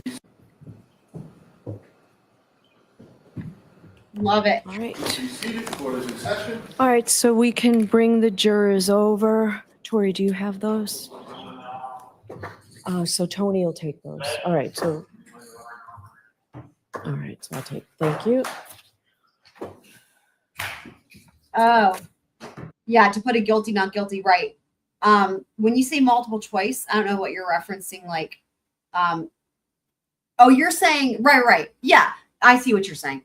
Right, of course. Everywhere else, that's how it would be, right? And again, that's literally how it is here. It's doesn't make any sense the way that, I see what you're saying, yeah. Doesn't make any sense to, in other words, you'd have to go out of your way to create a verdict slip the way that they have it here, because it literally defies common sense. It's like you would imagine a standard verdict slip would have guilty, not guilty for each thing. And then you'd have to go through and like delete the not guilty options, right? So it's like more effort, right? That makes sense. Tori, how many did you make? It's just. Did anyone hear from any Massachusetts attorneys if this is unusual for Massachusetts also? Like if in Massachusetts they normally have the options? I would imagine they do, right? And in fact, there was that one piece of case law cited by the defense that, what was it, from 2002? It looks like that's when they started maybe changing it.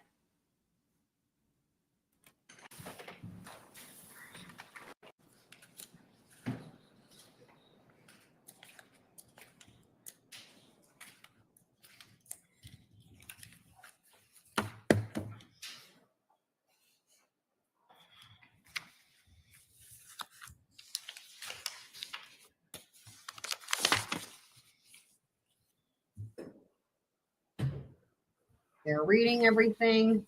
Miss Hull's hair looks great.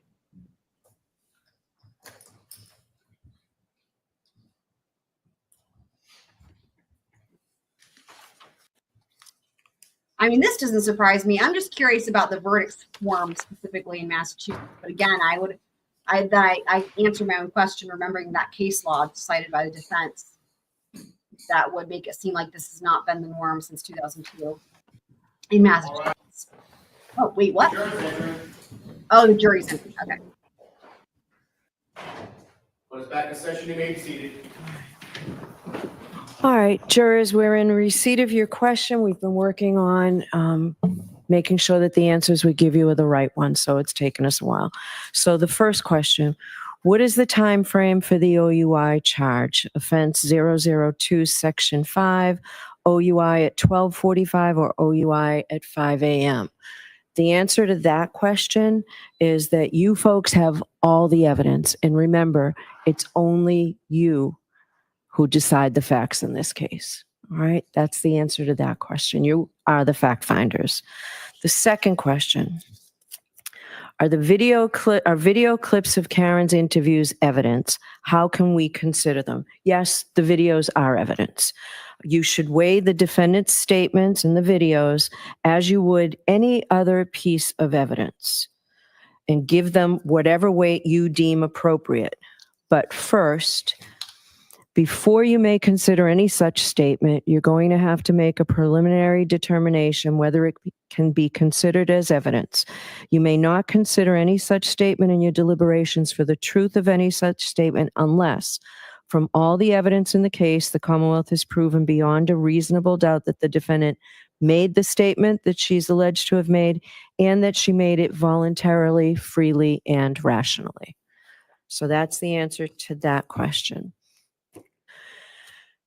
So for the third question, does convicting guilty on a subcharge, example offense 2, number 5, convict the overall charge? So with that, what I'm going to do is I have amended the verdict slip. It's the exact same verdict slip, and it's still consistent with the jury instructions I gave you, but it's a little bit easier for you to follow. And for purposes of going through this, we'll go through it together. And I've got a copy for each one of you, okay? So yeah, again, according to the case law that was in the defense filing right at the beginning of the stream, it looks like this issue was dealt with in 2002 because it kept popping up and they were like, yeah, like this is a disaster. And so apparently, you know, seems like that sort of set precedent now. You know, some judges might go with it, some might not. Obviously, Judge Bev is like, nah, we're going to do it the crappy way.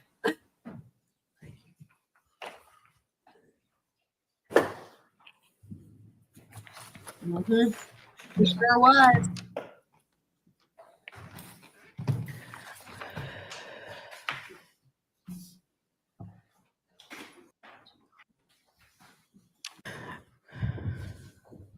She looks aggrieved or something. Language to help you follow. So you'll see it really is the same verdict slip, but we've added a little bit of language to help you follow it through. So the first charge, manslaughter while operating a motor vehicle under the influence of liquor. So first, in the above entitled case, we say the defendant is 1, not guilty of the offense charged or any lesser included offense. If you find the defendant not guilty of the offense charged or any lesser included offense, stop and sign the verdict slip. Now, then you go on to guilty of the offense of as charged, manslaughter while operating a motor vehicle under the influence of liquor. Check one or both of the following: manslaughter while operating a motor vehicle under the influence of liquor and or manslaughter while operating a motor vehicle with a blood alcohol level of 0.08 or greater. If you find the defendant guilty of manslaughter while operating a motor vehicle under the influence of liquor, stop and sign the verdict slip. That means on each one, when you stop and sign the verdict slip, that means you have a verdict on this indictment. So stop and sign the verdict slip. If you find her not guilty of manslaughter while operating a motor vehicle under the influence of liquor, then continue below to the lesser included offense. again, these instructions are, I think, important, but the fact that she just will not include the not guilty in addition to the guilty just blows my mind. Blows my mind. First under 3 is Oh, Mir, come on. Okay. involuntary manslaughter. If you find the defendant guilty of the lesser included offense of involuntary manslaughter, stop and sign the verdict slip. If you find her not guilty of involuntary manslaughter, then continue to the next page.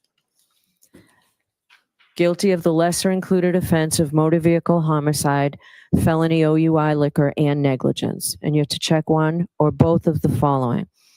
Motor vehicle homicide under the influence of liquor and or motor vehicle homicide by operating a motor vehicle with a blood alcohol level of 0.08 or greater. If you find the defendant guilty of the lesser included offense of motor vehicle homicide, felony OUI liquor, and negligence, stop and sign the verdict slip. If you find her not guilty of motor vehicle homicide under the influence of liquor, then continue below to the guilty of the lesser included offense operating under the influence. And you check one or both of the following: operating a motor vehicle under the influence of liquor and or operating a motor vehicle with a blood alcohol level of 0.08 or greater. If you find the defendant guilty of operating a motor vehicle under the influence of liquor, then stop. If you find the defendant guilty, you stop and you sign the verdict slip. If you find the defendant not guilty on this offense and all other offenses, check the first box on page 1. And remember, your decision must be unanimous. All right, does that make it any clearer, hopefully? Confused about that All part. right, so with that, I am going to send you back out. Before the jurors are set up, Sure, why don't you come on over? She sounds so annoyed. Why don't you come on over? I hate you. But Sorry. say this, and I'm glad counsel told me I did. So if you go back and look at the form after 4, if you find the defendant guilty of the lesser included offense of motor vehicle homicide, felony OUI liquor, and negligence, stop and sign the verdict slip. If you find her not guilty of motor vehicle homicide under the influence of liquor, then continue below. I think I said then find, I don't know what I said. I heard myself read the guilty of the lesser included offense. So if you find her not guilty of motor vehicle homicide under the influence of liquor, then you continue to decide whether the Commonwealth has proven to you beyond a reasonable doubt that she's guilty of operating under the influence of liquor. And if they have not, and if you find the defendant not guilty on this offense and all other offenses, then you go back and check the first box. So you follow it from the top to the bottom in this manner. Okay? Thank you very much. We're going to release you. All right, to the court, please. The jurors follow me. Okay.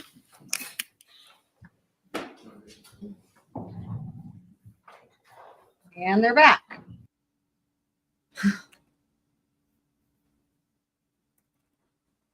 Or court's back anyway.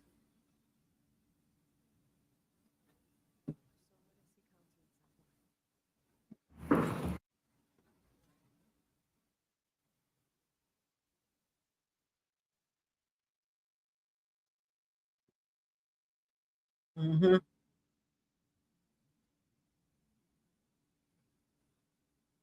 Twiz was here for a second earlier. I don't know. He's like the invisible mod sometimes, if you will. That's why we updated his command to like Twiz is in the hizzy, but like not in the hizzy. Here we go. Twiz, if you're listening, I hope you take that as some shade. Just kidding. We love you. But where are you, for real?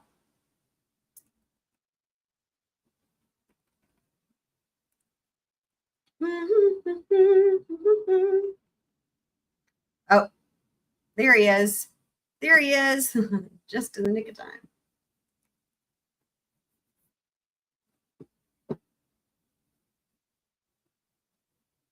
And we have the fan.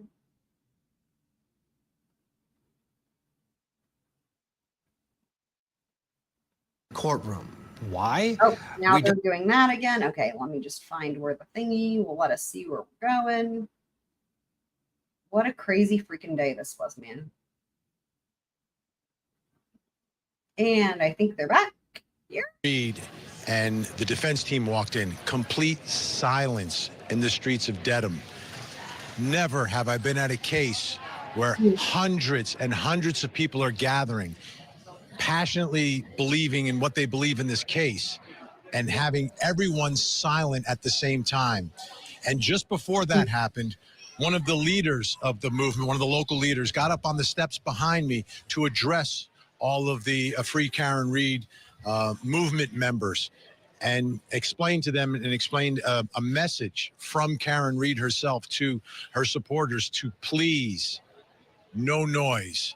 If the verdict comes down, count after count, please, no audible response. And everyone listen to those instructions. We'll see how it plays out when this verdict comes down. But to me, that was the headline moment that just happened. The entrance of the O'Keefe family, silence and respect. The entrance of Karen Read, silence. Judge Canoni is on the bench. What do I need, James? Please be seated. Court is in session. All right, so I'll see you at sidebar so we don't do this part in open court. Why would we do anything in open court? Ears of the courtroom. Don't. That was quick. Let's go back in. Can I have that question, please? Thank you. All right, so as council knows, we received a question from the jurors. If we find not guilty on 2 charges but can't agree on 1 charge, is it a hung jury on all 3 charges or just 1 charge? I got some input from the defense at sidebar, essentially saying if we could just ignore it. We can't ignore it. To me, it's a theoretical question, and we don't answer theoretical questions. I tell the jurors that they're not to be concerned with the consequences of their verdict, and that's exactly what they're doing here. So I would propose just writing simply, this is not a question I can answer on this, and sending it back. The defense position is not, certainly not the position for it. I agree, we can't ignore your question. However, I think that it is apropos, given the timing of when that question came in, which was literally before the court had answered the other 3 note card questions. I think that it would be appropriate to send a quick note just asking them, given the fact that there's some clarity in your other questions, does this answer your question? In other words, can you proceed without any further input by the court regarding that second question? So that made sense initially, but why ask them, do I really need to answer it, to then tell them I'm not answering it? Because I think at some point, they need to know what the law is. It's a reporting question. In other words, I don't see it as theoretical, as the court indicated. I see it a little bit differently, which is what are our options? And the options are built in the law, not in theory. If they come back with a verdict on more than 1 count, but they're hung on a separate count, they are to report those 2 counts, the count, whatever counts they came to a verdict on. So that's for a later time, right? So this is at this point. Right. It's premature, it's hypothetical, it's theoretical. I understand your point. I think I disagree with you at this point. It may be something later. The way the question's worded, if I find this, if we do this. Oh my God. We agree it's consequence related. Your first suggestion, I think, is most appropriate, and we would endorse that. Yeah, I'm going to do that at this time, Mr. Jackson. I'm not going to have a back and forth with them. I'm simply going to say, because it's true, it's the law, that this is not a question I can answer.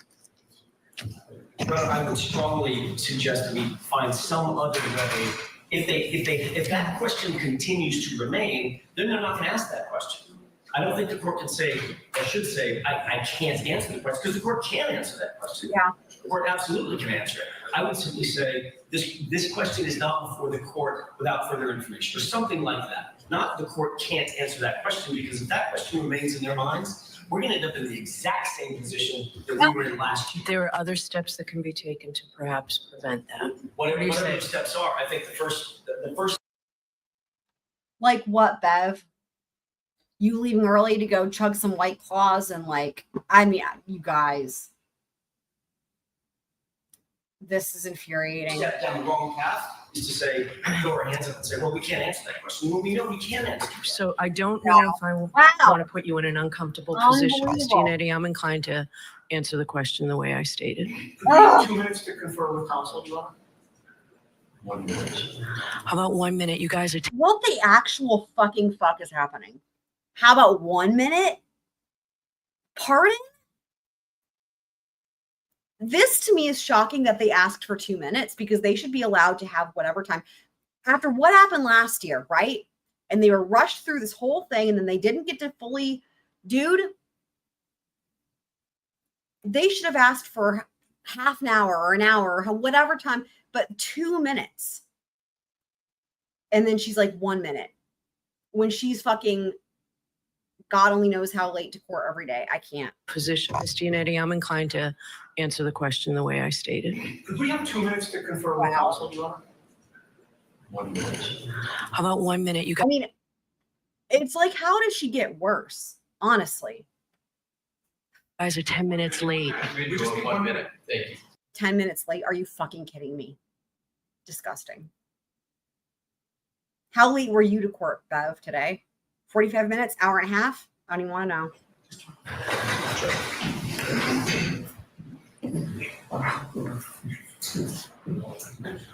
Yeah, they should have as much time as they want. Wow. Unbelievable. Holy mackerel. Are we having deja vu right now? Is this Groundhog Day? Are we having the same trial over again? Wow. I see Vinnie Politan coming up. It's crazy. She's trying to stay, you know what it is? I think it's like this, right?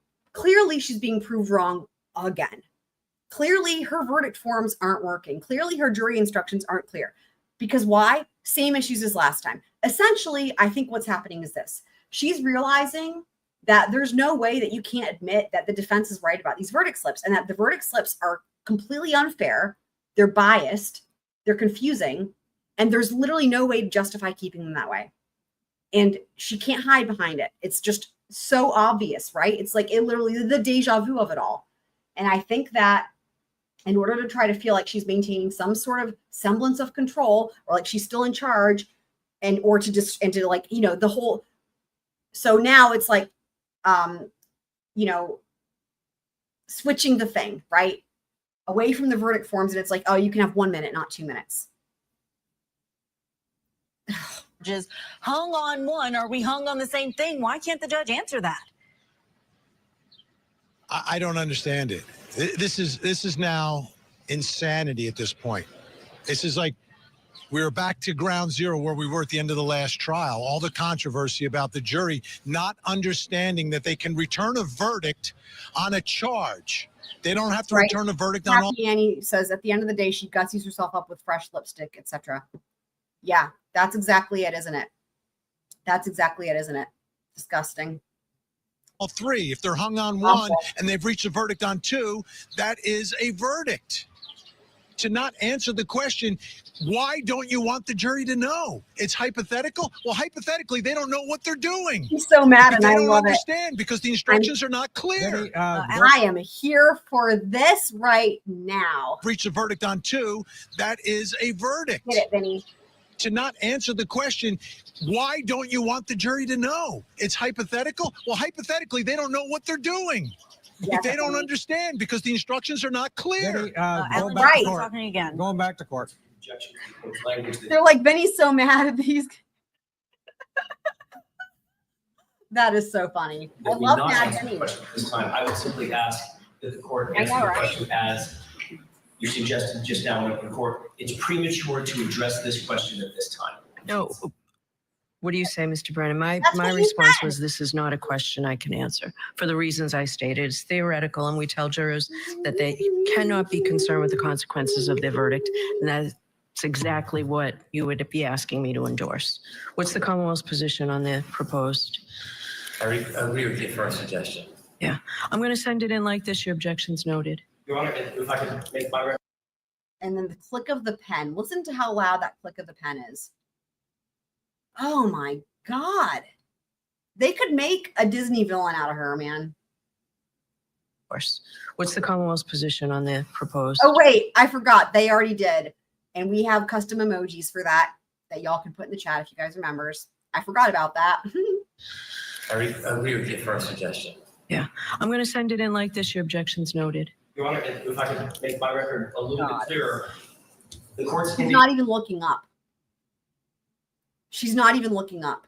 She won't even look at him. I'm going to lose it, guys. I'm going to take a quick moment from looking at her doing that, and I'm going to say this. How many of you guys here in the chat, have any of you guys, do y'all have Trader Joe's where you live, and do y'all ever shop there? Because if so, let me know, and then we will have further questions. Indicating that it doesn't That's a answer great questions point, about the Bender. consequences of the juror's verdict. Great That would be point. punishment. Of course, you can't answer a question like that. This is not the consequences of the verdict. It's how do they report a verdict. So I think saying I can't answer this is sending a false message to the jury. If the court would simply indicate this is not appropriate for me to address at this time, that assuages all concerns. Certainly assuages our concerns and it protects Ms. Reed's rights. I think that. Well, I think what I could add is this is a theoretical question, not a question I can answer. That does the same thing. Is there an objection? I understand, Mr. Jackson. Add the clause at this time. Is there an objection to me putting this is a theoretical question, not a question I can answer? No objection.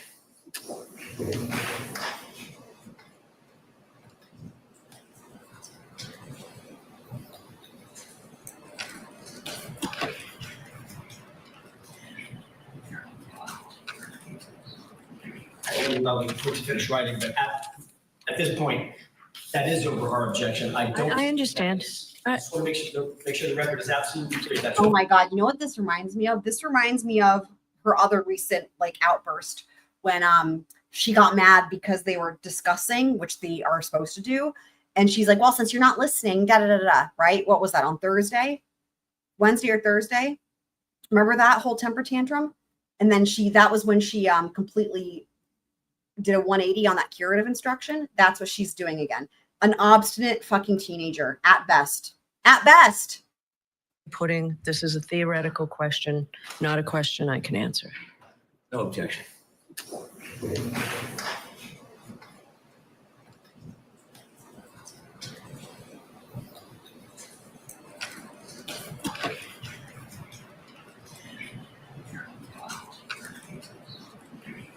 I'm to finish writing, but at this point, that is over our objection. I understand. I just want to make sure the record is absolutely clear. That's over our objection. I don't think that's an appropriate answer to a very, very clear question that could be answered in an innocuous way that does not affect Ms. Reed's rights. Okay. This way it does. Okay, it was a clear question that the defense first told me to ignore. So I didn't is tell that. you to ignore anything. Oh my God. What?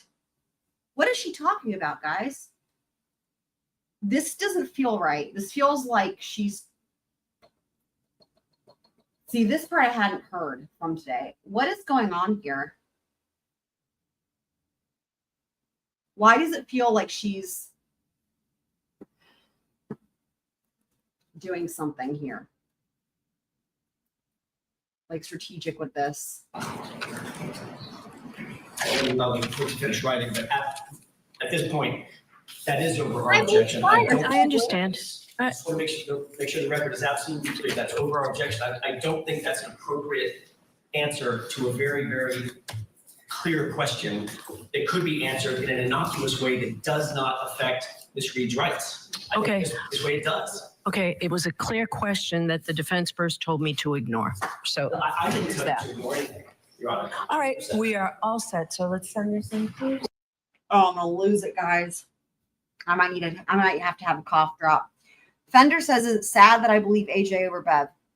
I'm confused on that question. I think that literally everybody here would say that goes without saying. Yeah, something's happening here. Kane said that I had said that I thought today we would have. I did think today. I thought today we would have a verdict. I did. I certainly did. I would say that I would expect to have one tomorrow. I mean, you never know, right? But it seemed really clear like we were going to have a verdict today. ABC's loves Trader Joe's. Have you ever had the Crunchy Curls? Have you ever had the Crunchy Curls? Oh my God, you live in a town called Canton? Oh my God. Like, are you scarred for life? I feel like it would be hard to live in a Canton, even if it's not Mass.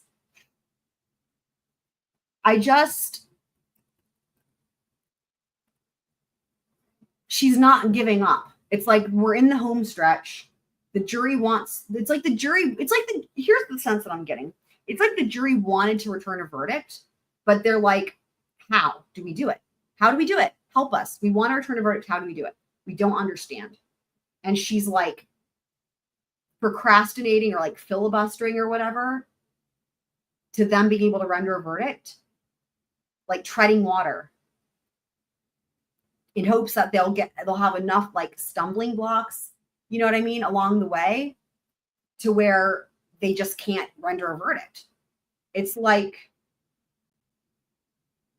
what's the word I'm looking for? It's like making it impossible for them. It's like easy for, it would have been, okay, here's what it's like. With her and the instructions and the verdict slips, it would have been really easy for them to go with guilty, right? That's easy. That's made easy for them. But should they not be rendering a verdict of guilty, it's like going to be as impossible as literally beyond even anyone's imagination for them to render a verdict at all, right? That's what this is. That's what this fucking is. Right, but at this point, that is over our objection. This is just hard to even endure. I understand. I just want to make sure the record is absolutely clear. That's over our objection. I don't think that's an appropriate answer to a very, very clear question. It could be answered in an innocuous way that does not affect Ms. Reed's rights. Okay. This way it does. Okay, it was a clear question that the defense first told me to ignore. So I didn't there's tell that. you to ignore anything, Your Honor. All right, we are all set. So let's send this in, please. All right. Guys.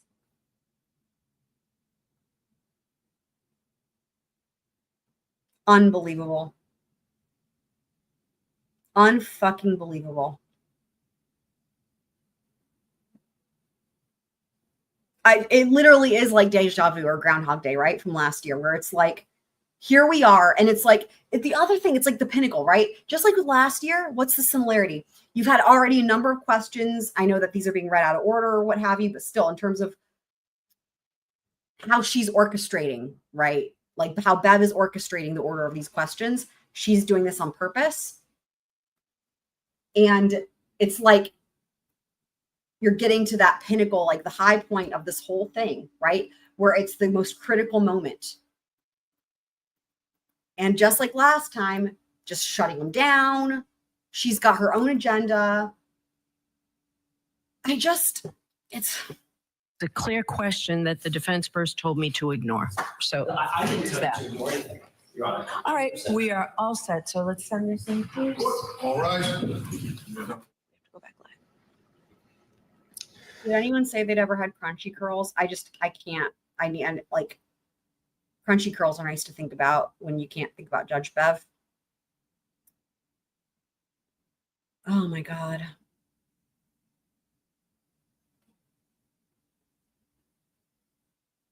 Right. She wants a mistrial. Right. If she can roadblock them from being able to render a verdict at all because it's just become so impossible, that's a mistrial, right? And it's just like step by step by step, from the jury instructions to the verdict slips, to the way she's answering these questions, the way she's dealing with the defense, step by step by step. I mean, it's like she would stop at nothing. Like if she could just like summon a volcano to erupt on top of that jury, and it's like, oh, no, like she would do it. She would stop at nothing. In my opinion. Wow.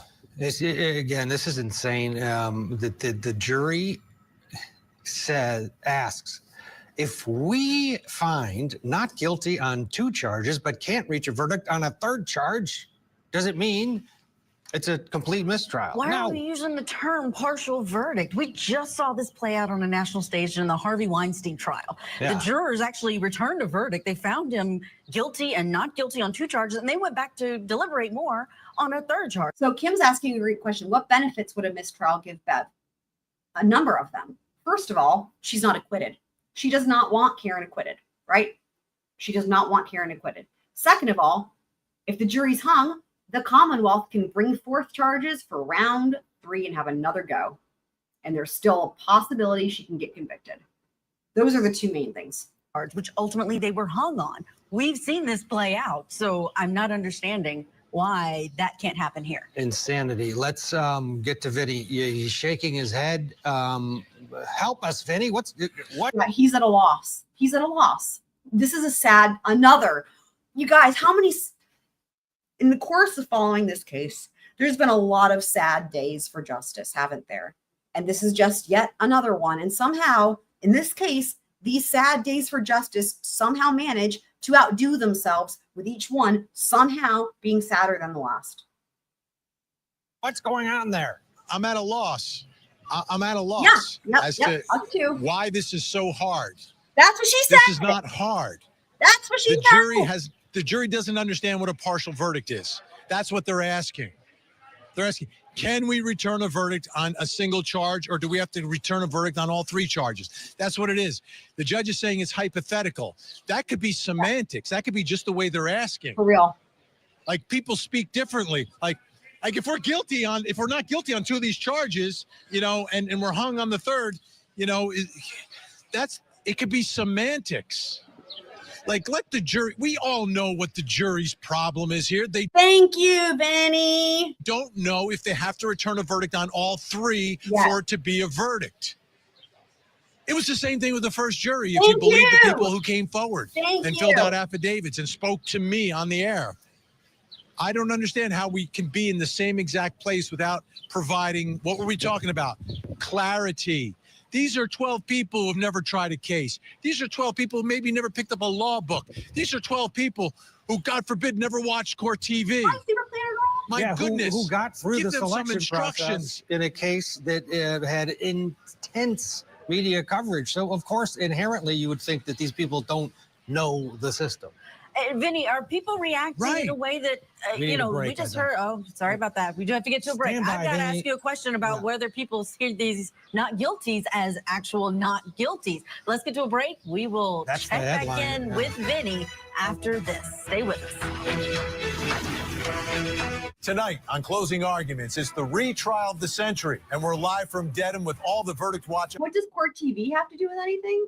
I don't even understand the question. It's just where you can watch trials. Updates. We're bringing, and literally, it's just the easiest place to find the feed. I mean, there's other court streams, but it's just the easiest one. And ideally, sometimes they'll have the closed captioning and timestamps done, although they don't have that yet now. But having said that, I love seeing Vinny all fired up. I love seeing Vinny all fired up and speaking his mind, and I adore that. So that is a bonus. There's the fan, the security fan, the comfort fan, the stress fan, however you want to call it. I don't even remember. Does anything else happen this day in court? I mean, just what a fucking day, though. Oh my God, it was so stressful. Oh, what's happening?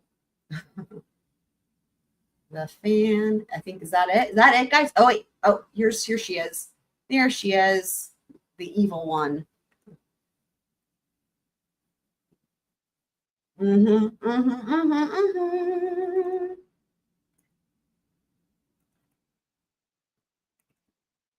Yeah, Vinny has his own YouTube channel. And actually, Frankie Figs, shout out Franks, who's a squirrel, is one of Vinny's mods on his YouTube channel. And so is Gen X Granny, who known her a long time as well. She's also here oftentimes. Her and Frank's, I call her Frank's, Frankie Figs. They're both mods for Vinny. I mean, right? For real, right? And that's the thing. Vinny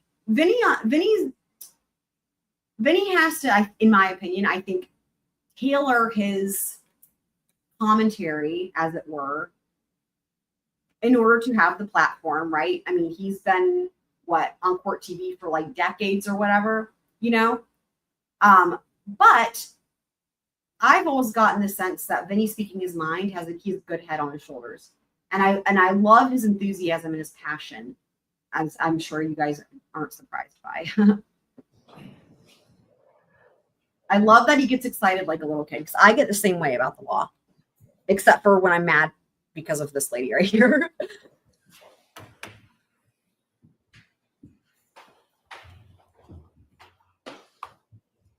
Oh, that's interesting.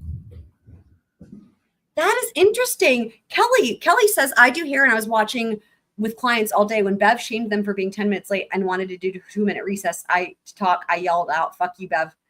Do your clients, do they have any idea? Have they heard of this? That is so interesting. Are they following this, or are they like, what's a Karen Reed? I'm so curious. That's an awesome story though. Oh yeah, Meg. She's been DD mod. Durable.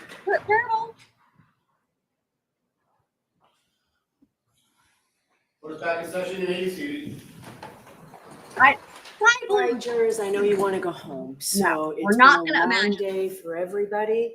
I have to give you those same cautions. Please do not discuss this case with anyone. Do not do any independent research or investigation into the case. Y'all. If you happen to see, hear, or read Oh my anything God. about this case, please disregard it and let us know. Be careful with your social media use. We know you've all been working really hard and we appreciate it. So please just clear your heads. Don't think about this case at all as best you can. And we'll see you tomorrow morning when everybody's fresh to start again. Thank you. Her plan worked, guys. Her plan worked. She managed to forestall them from returning a verdict for another day. And who knows what more roadblocks will be in store for them tomorrow. Flash, why don't you have a cough drop there, so don't luscious. Right? Oh yeah, the lady who ran her boyfriend. Right? I know. Isn't that wild? Kelly, that's a great way of putting it. I mean, that doesn't surprise me that would be what people, think. Notice how calm she is now. Now that the day is done and there's not been a verdict, look at the difference in her demeanor, guys. She succeeded for another day. It's just horrific. I have to give you those same cautions. Please do not discuss this case with anyone. Do not do any independent research or investigation into the case. If you happen to see, hear, or read anything about this case, please disregard it and let us know. Be careful with your social media use. We know you've all been working. It's almost like she's high or something. Like, there's a huge difference between her demeanor here and the last time we saw her. It's almost like she's been drugged. It's kind of bizarre, man. Really hard, and we appreciate it. So please just clear your heads. Don't think about this case at all as best you can. And we'll see you tomorrow morning when everybody's fresh to start. Right? That's a great point. Please. That's a great point, because Jen McCabe, whatever shit they had her on, right? Yeah, that's a great point, Kelly. Thank you for that. I mean, for real, the jury's families at home were like, end this already. Right? I mean, this is so insane, man. And knowing, so the other thing too, right? There's been some debate about this whole thing. So we know that courts are closed on Thursday, right? But some people have been saying, oh yeah, there's no court Thursday and Friday. Other accounts have said there's no court on Thursday, but there is court on Friday. Here's the thing. I would not be surprised if, God forbid, there's no verdict tomorrow. I wouldn't be surprised if the courts are open on Friday in Massachusetts, right? Maybe they aren't, maybe they are, but here's the thing. I wouldn't be surprised if they are open and Judge Bev, like what Fender was suggesting, and Judge Bev is like, we're going to give you the day off so you can have a nice long holiday weekend and have you come back Monday. Wouldn't surprise me. I am holding out hope that the jury's going to come in the morning, having slept on it, and they're going to render a verdict. And that verdict will either be an acquittal on all charges, fingers crossed, or worst case scenario, they'll convict on that OUI, and that's still a win for Karen and her defense team. James, I'm so upset I'm ankle deep in cough drop wrappers. Yes, yes. Why would Friday be closed? Beats me, but because that's what Bev does. You know what I mean? It's like, why take a half a day off when we can take 3? Why take, it's a holiday weekend. Let's just go ahead and take the week off. That type of shit. But not only that, a lot of people who I believe were there in court, they were like, the accounts were like, I would say if I had to estimate, like half people were like, yeah, no court Thursday and Friday. And the other half were like, no court Thursday. And it's like, if I had to try to guess, looking at, what is the saying? If history is an indicator into what will happen in the future, or whatever the saying is, you know what I mean? If you had to look at that, the track record, it's like, Wouldn't be surprised if she goes with the Thursday and Friday situation. Yeah, 100% Fender says, I wish the jury would just say fuck it and write not guilty on their own. Yeah, they've got those little note cards back there, right? Like yellow index cards. Just bam, bam, bam, not guilty. I agree. I think that was, I totally, that's something like I would do, because like that's a really good way to be like, I'm going to stick it to the man. You know what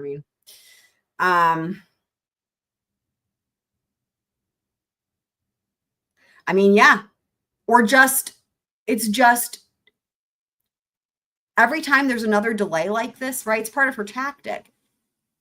Instead of making things clear, instead of making things concise, instead of making things helpful, instead of aiding the jury, again, her thing is roadblock, roadblock, roadblock. What can I do to try to stop a verdict from coming in? Because the longer she can do that and the longer a verdict doesn't come in, you know what that means? That means a mistrial. And that's her goal. And so if she can give them a long weekend, right? And then they come back in on Monday and they're like, they forgot where they were or whatever. It's just the delaying. And that's the thing, right? Because even when a jury, okay, there's been plenty of cases, right, where the jury doesn't always have the opportunity or ability to send notes, right?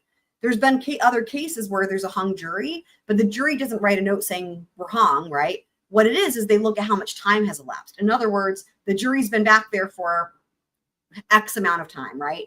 And literally they're like, okay, they're never going to reach a verdict. And there's a decision that's pretty much made because it's taking so long. So even if the jury wasn't able to send back notes, if she keeps delaying it and it's like, okay, they've been deliberating for 12 years now because Judge Bev won't let them do anything normally. And she's being awful and not answering their questions and all the other tactics, right? It's been 12 years. Looks like they're never going to reach a verdict. We're just going to go ahead and, it's a mistrial. You know what I mean? If she's at the Cape Newport Friday, yeah. She's going to be at the Cape. She's going to be at the Cape. Probably hungover from her White Claws.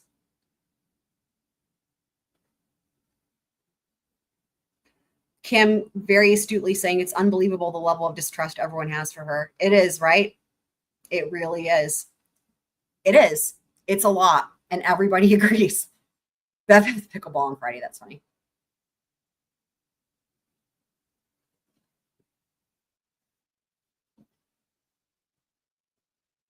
Yeah, if I ever get around to it, I've got a long list of things, and it's harder now that I'm working at the law firm, as you guys know.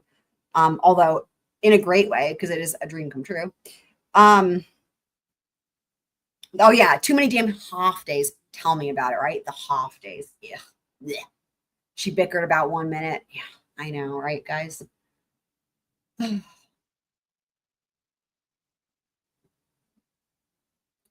What do you guys think? Do you guys think there will be a verdict before lunch tomorrow? How are y'all feeling?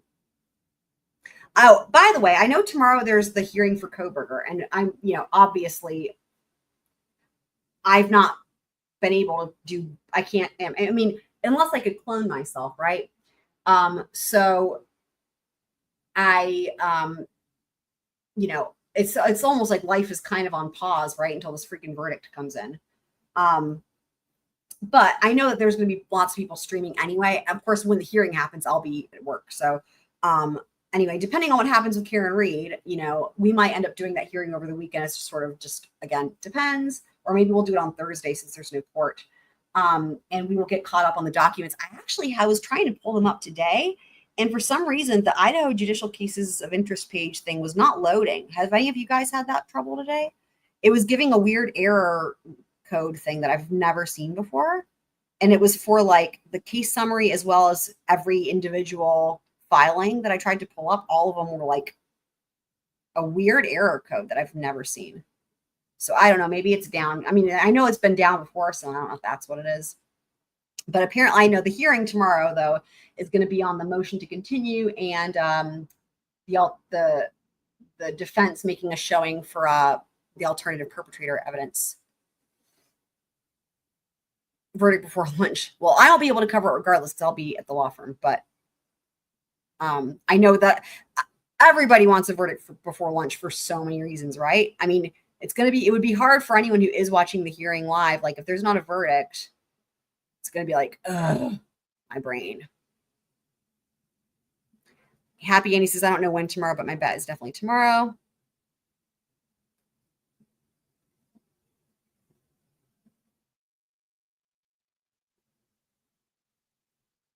There's a new link there. I mean, I've got the documents. I've got the thing pulled up. There's a new link.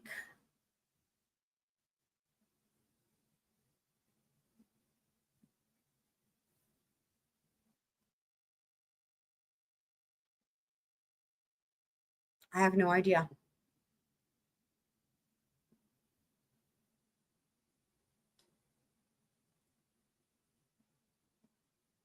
Yeah, hopefully.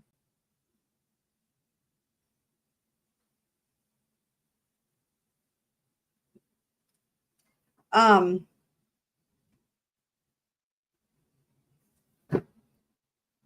do have the what is it? I do have one that had loaded previously before it stopped working. I do have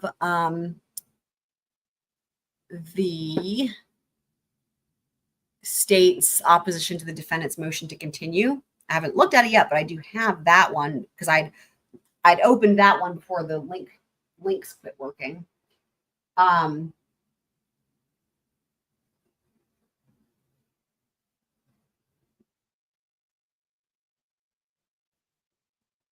I can maybe cover some of this tonight if you guys want. That would be pretty good, right? Then I'd be like less behind.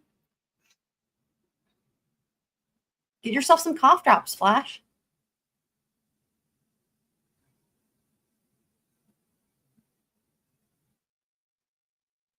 Kat, I hope not. Kat's saying Tuesday next week. I mean, I could see it being possible, honestly, just because of Bev's involvement, if you will. You know? I couldn't agree more. A dangerous standard is being set with the Delphi, Karen Reed, and Idaho 4 cases. Judges are not being held. Yep, couldn't agree more. I'm not caught up on Gardner. I've got everything. I just we haven't had a chance to watch it yet.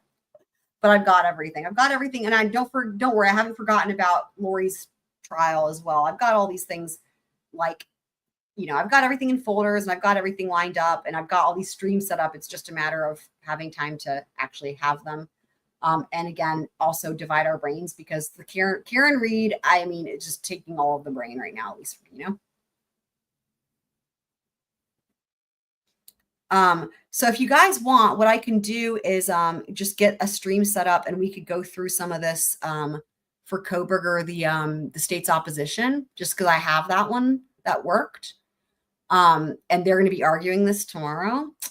And honestly, looking at, I mean, I can see the docket. It's not letting me open other links apart from that one filing. But it looks like the vast majority of everything that's new is sealed. And honestly, it's not surprising given the like leaks or what have you, or potential leaks. It looks like pretty much everything is sealed anyway. So I wonder if that's like the most substantive recent filing that we can actually read.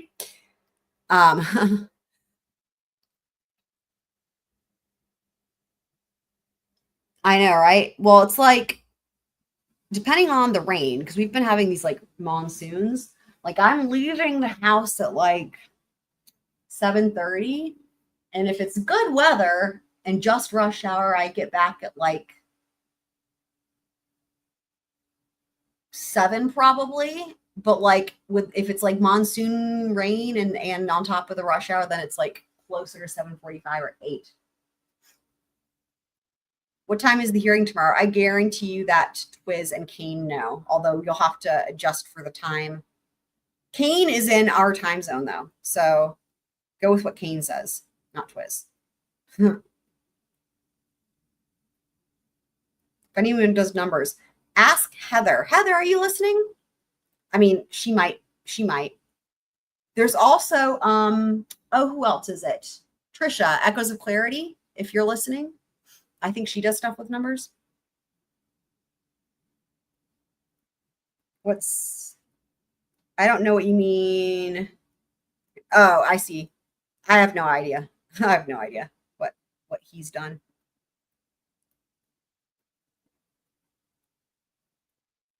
Kane says 2:15, so that would be Eastern Standard Time. Isn't it usually... Well, if I could open the freaking case summary, let me see if it'll let me. Maybe if I try it on my phone. Let me try it on my phone and see if that'll work.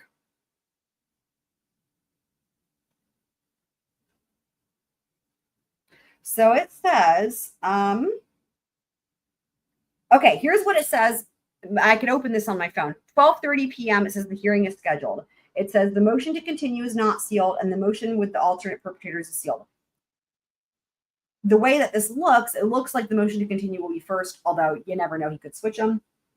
But this says 12:30. So Boise is, what time is it in Boise? What time is it in Boise? Doing a search. 9. Okay, so Boise is 2 hours. Okay, 2 hours before me. So if you, anyone who's on the East Coast, okay, anyone who's on the East Coast, the hearing then starts at 2:30. 2:30. 3:50. No, just kidding. 2:30. 2:30 if you're on the East Coast for the hearing. If you're Twiz or if you're on the West Coast, then it would be, how would that work? It would be 11:30 if you're on the West Coast. There you go. And there's Heather. Woo!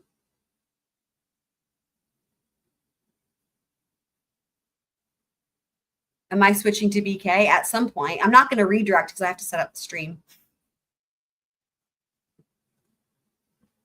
Don't go yet, Fender. I didn't see your question because I was looking at my phone trying to find the time.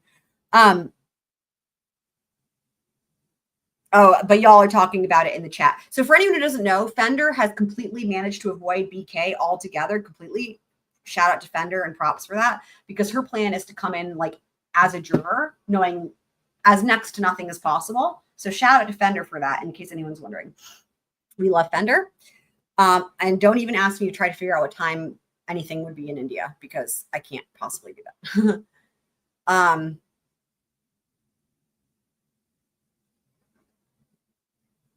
So 11:30 for Twiz, 12:30 for Boise, 2:30 for East Coast. It'll be in the evening for me. Now, again, kind of depending on like what else happens in Karen Reed.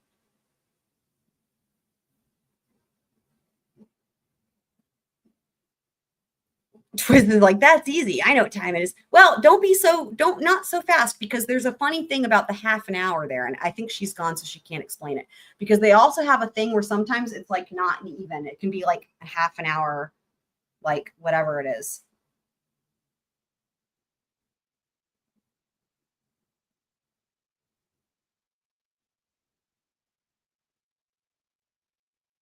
Okay, but guys, give me a few minutes. I'm going to get the stream set up. It's been so long. I'm going to get a stream set up, and then we will go over, close enough, A for effort. We'll go over some of this document here with the state's opposition.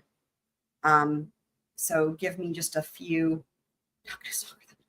give me just a few minutes and I will be back. But that'll be it for this one. We will keep positive thoughts if we can. And don't be sorry. Don't be sorry. You didn't know. That's okay. If Defender knows, and so she bounced herself on out, I think for that reason, it is totally okay. We love Fender. Fender's the shit. We love everybody.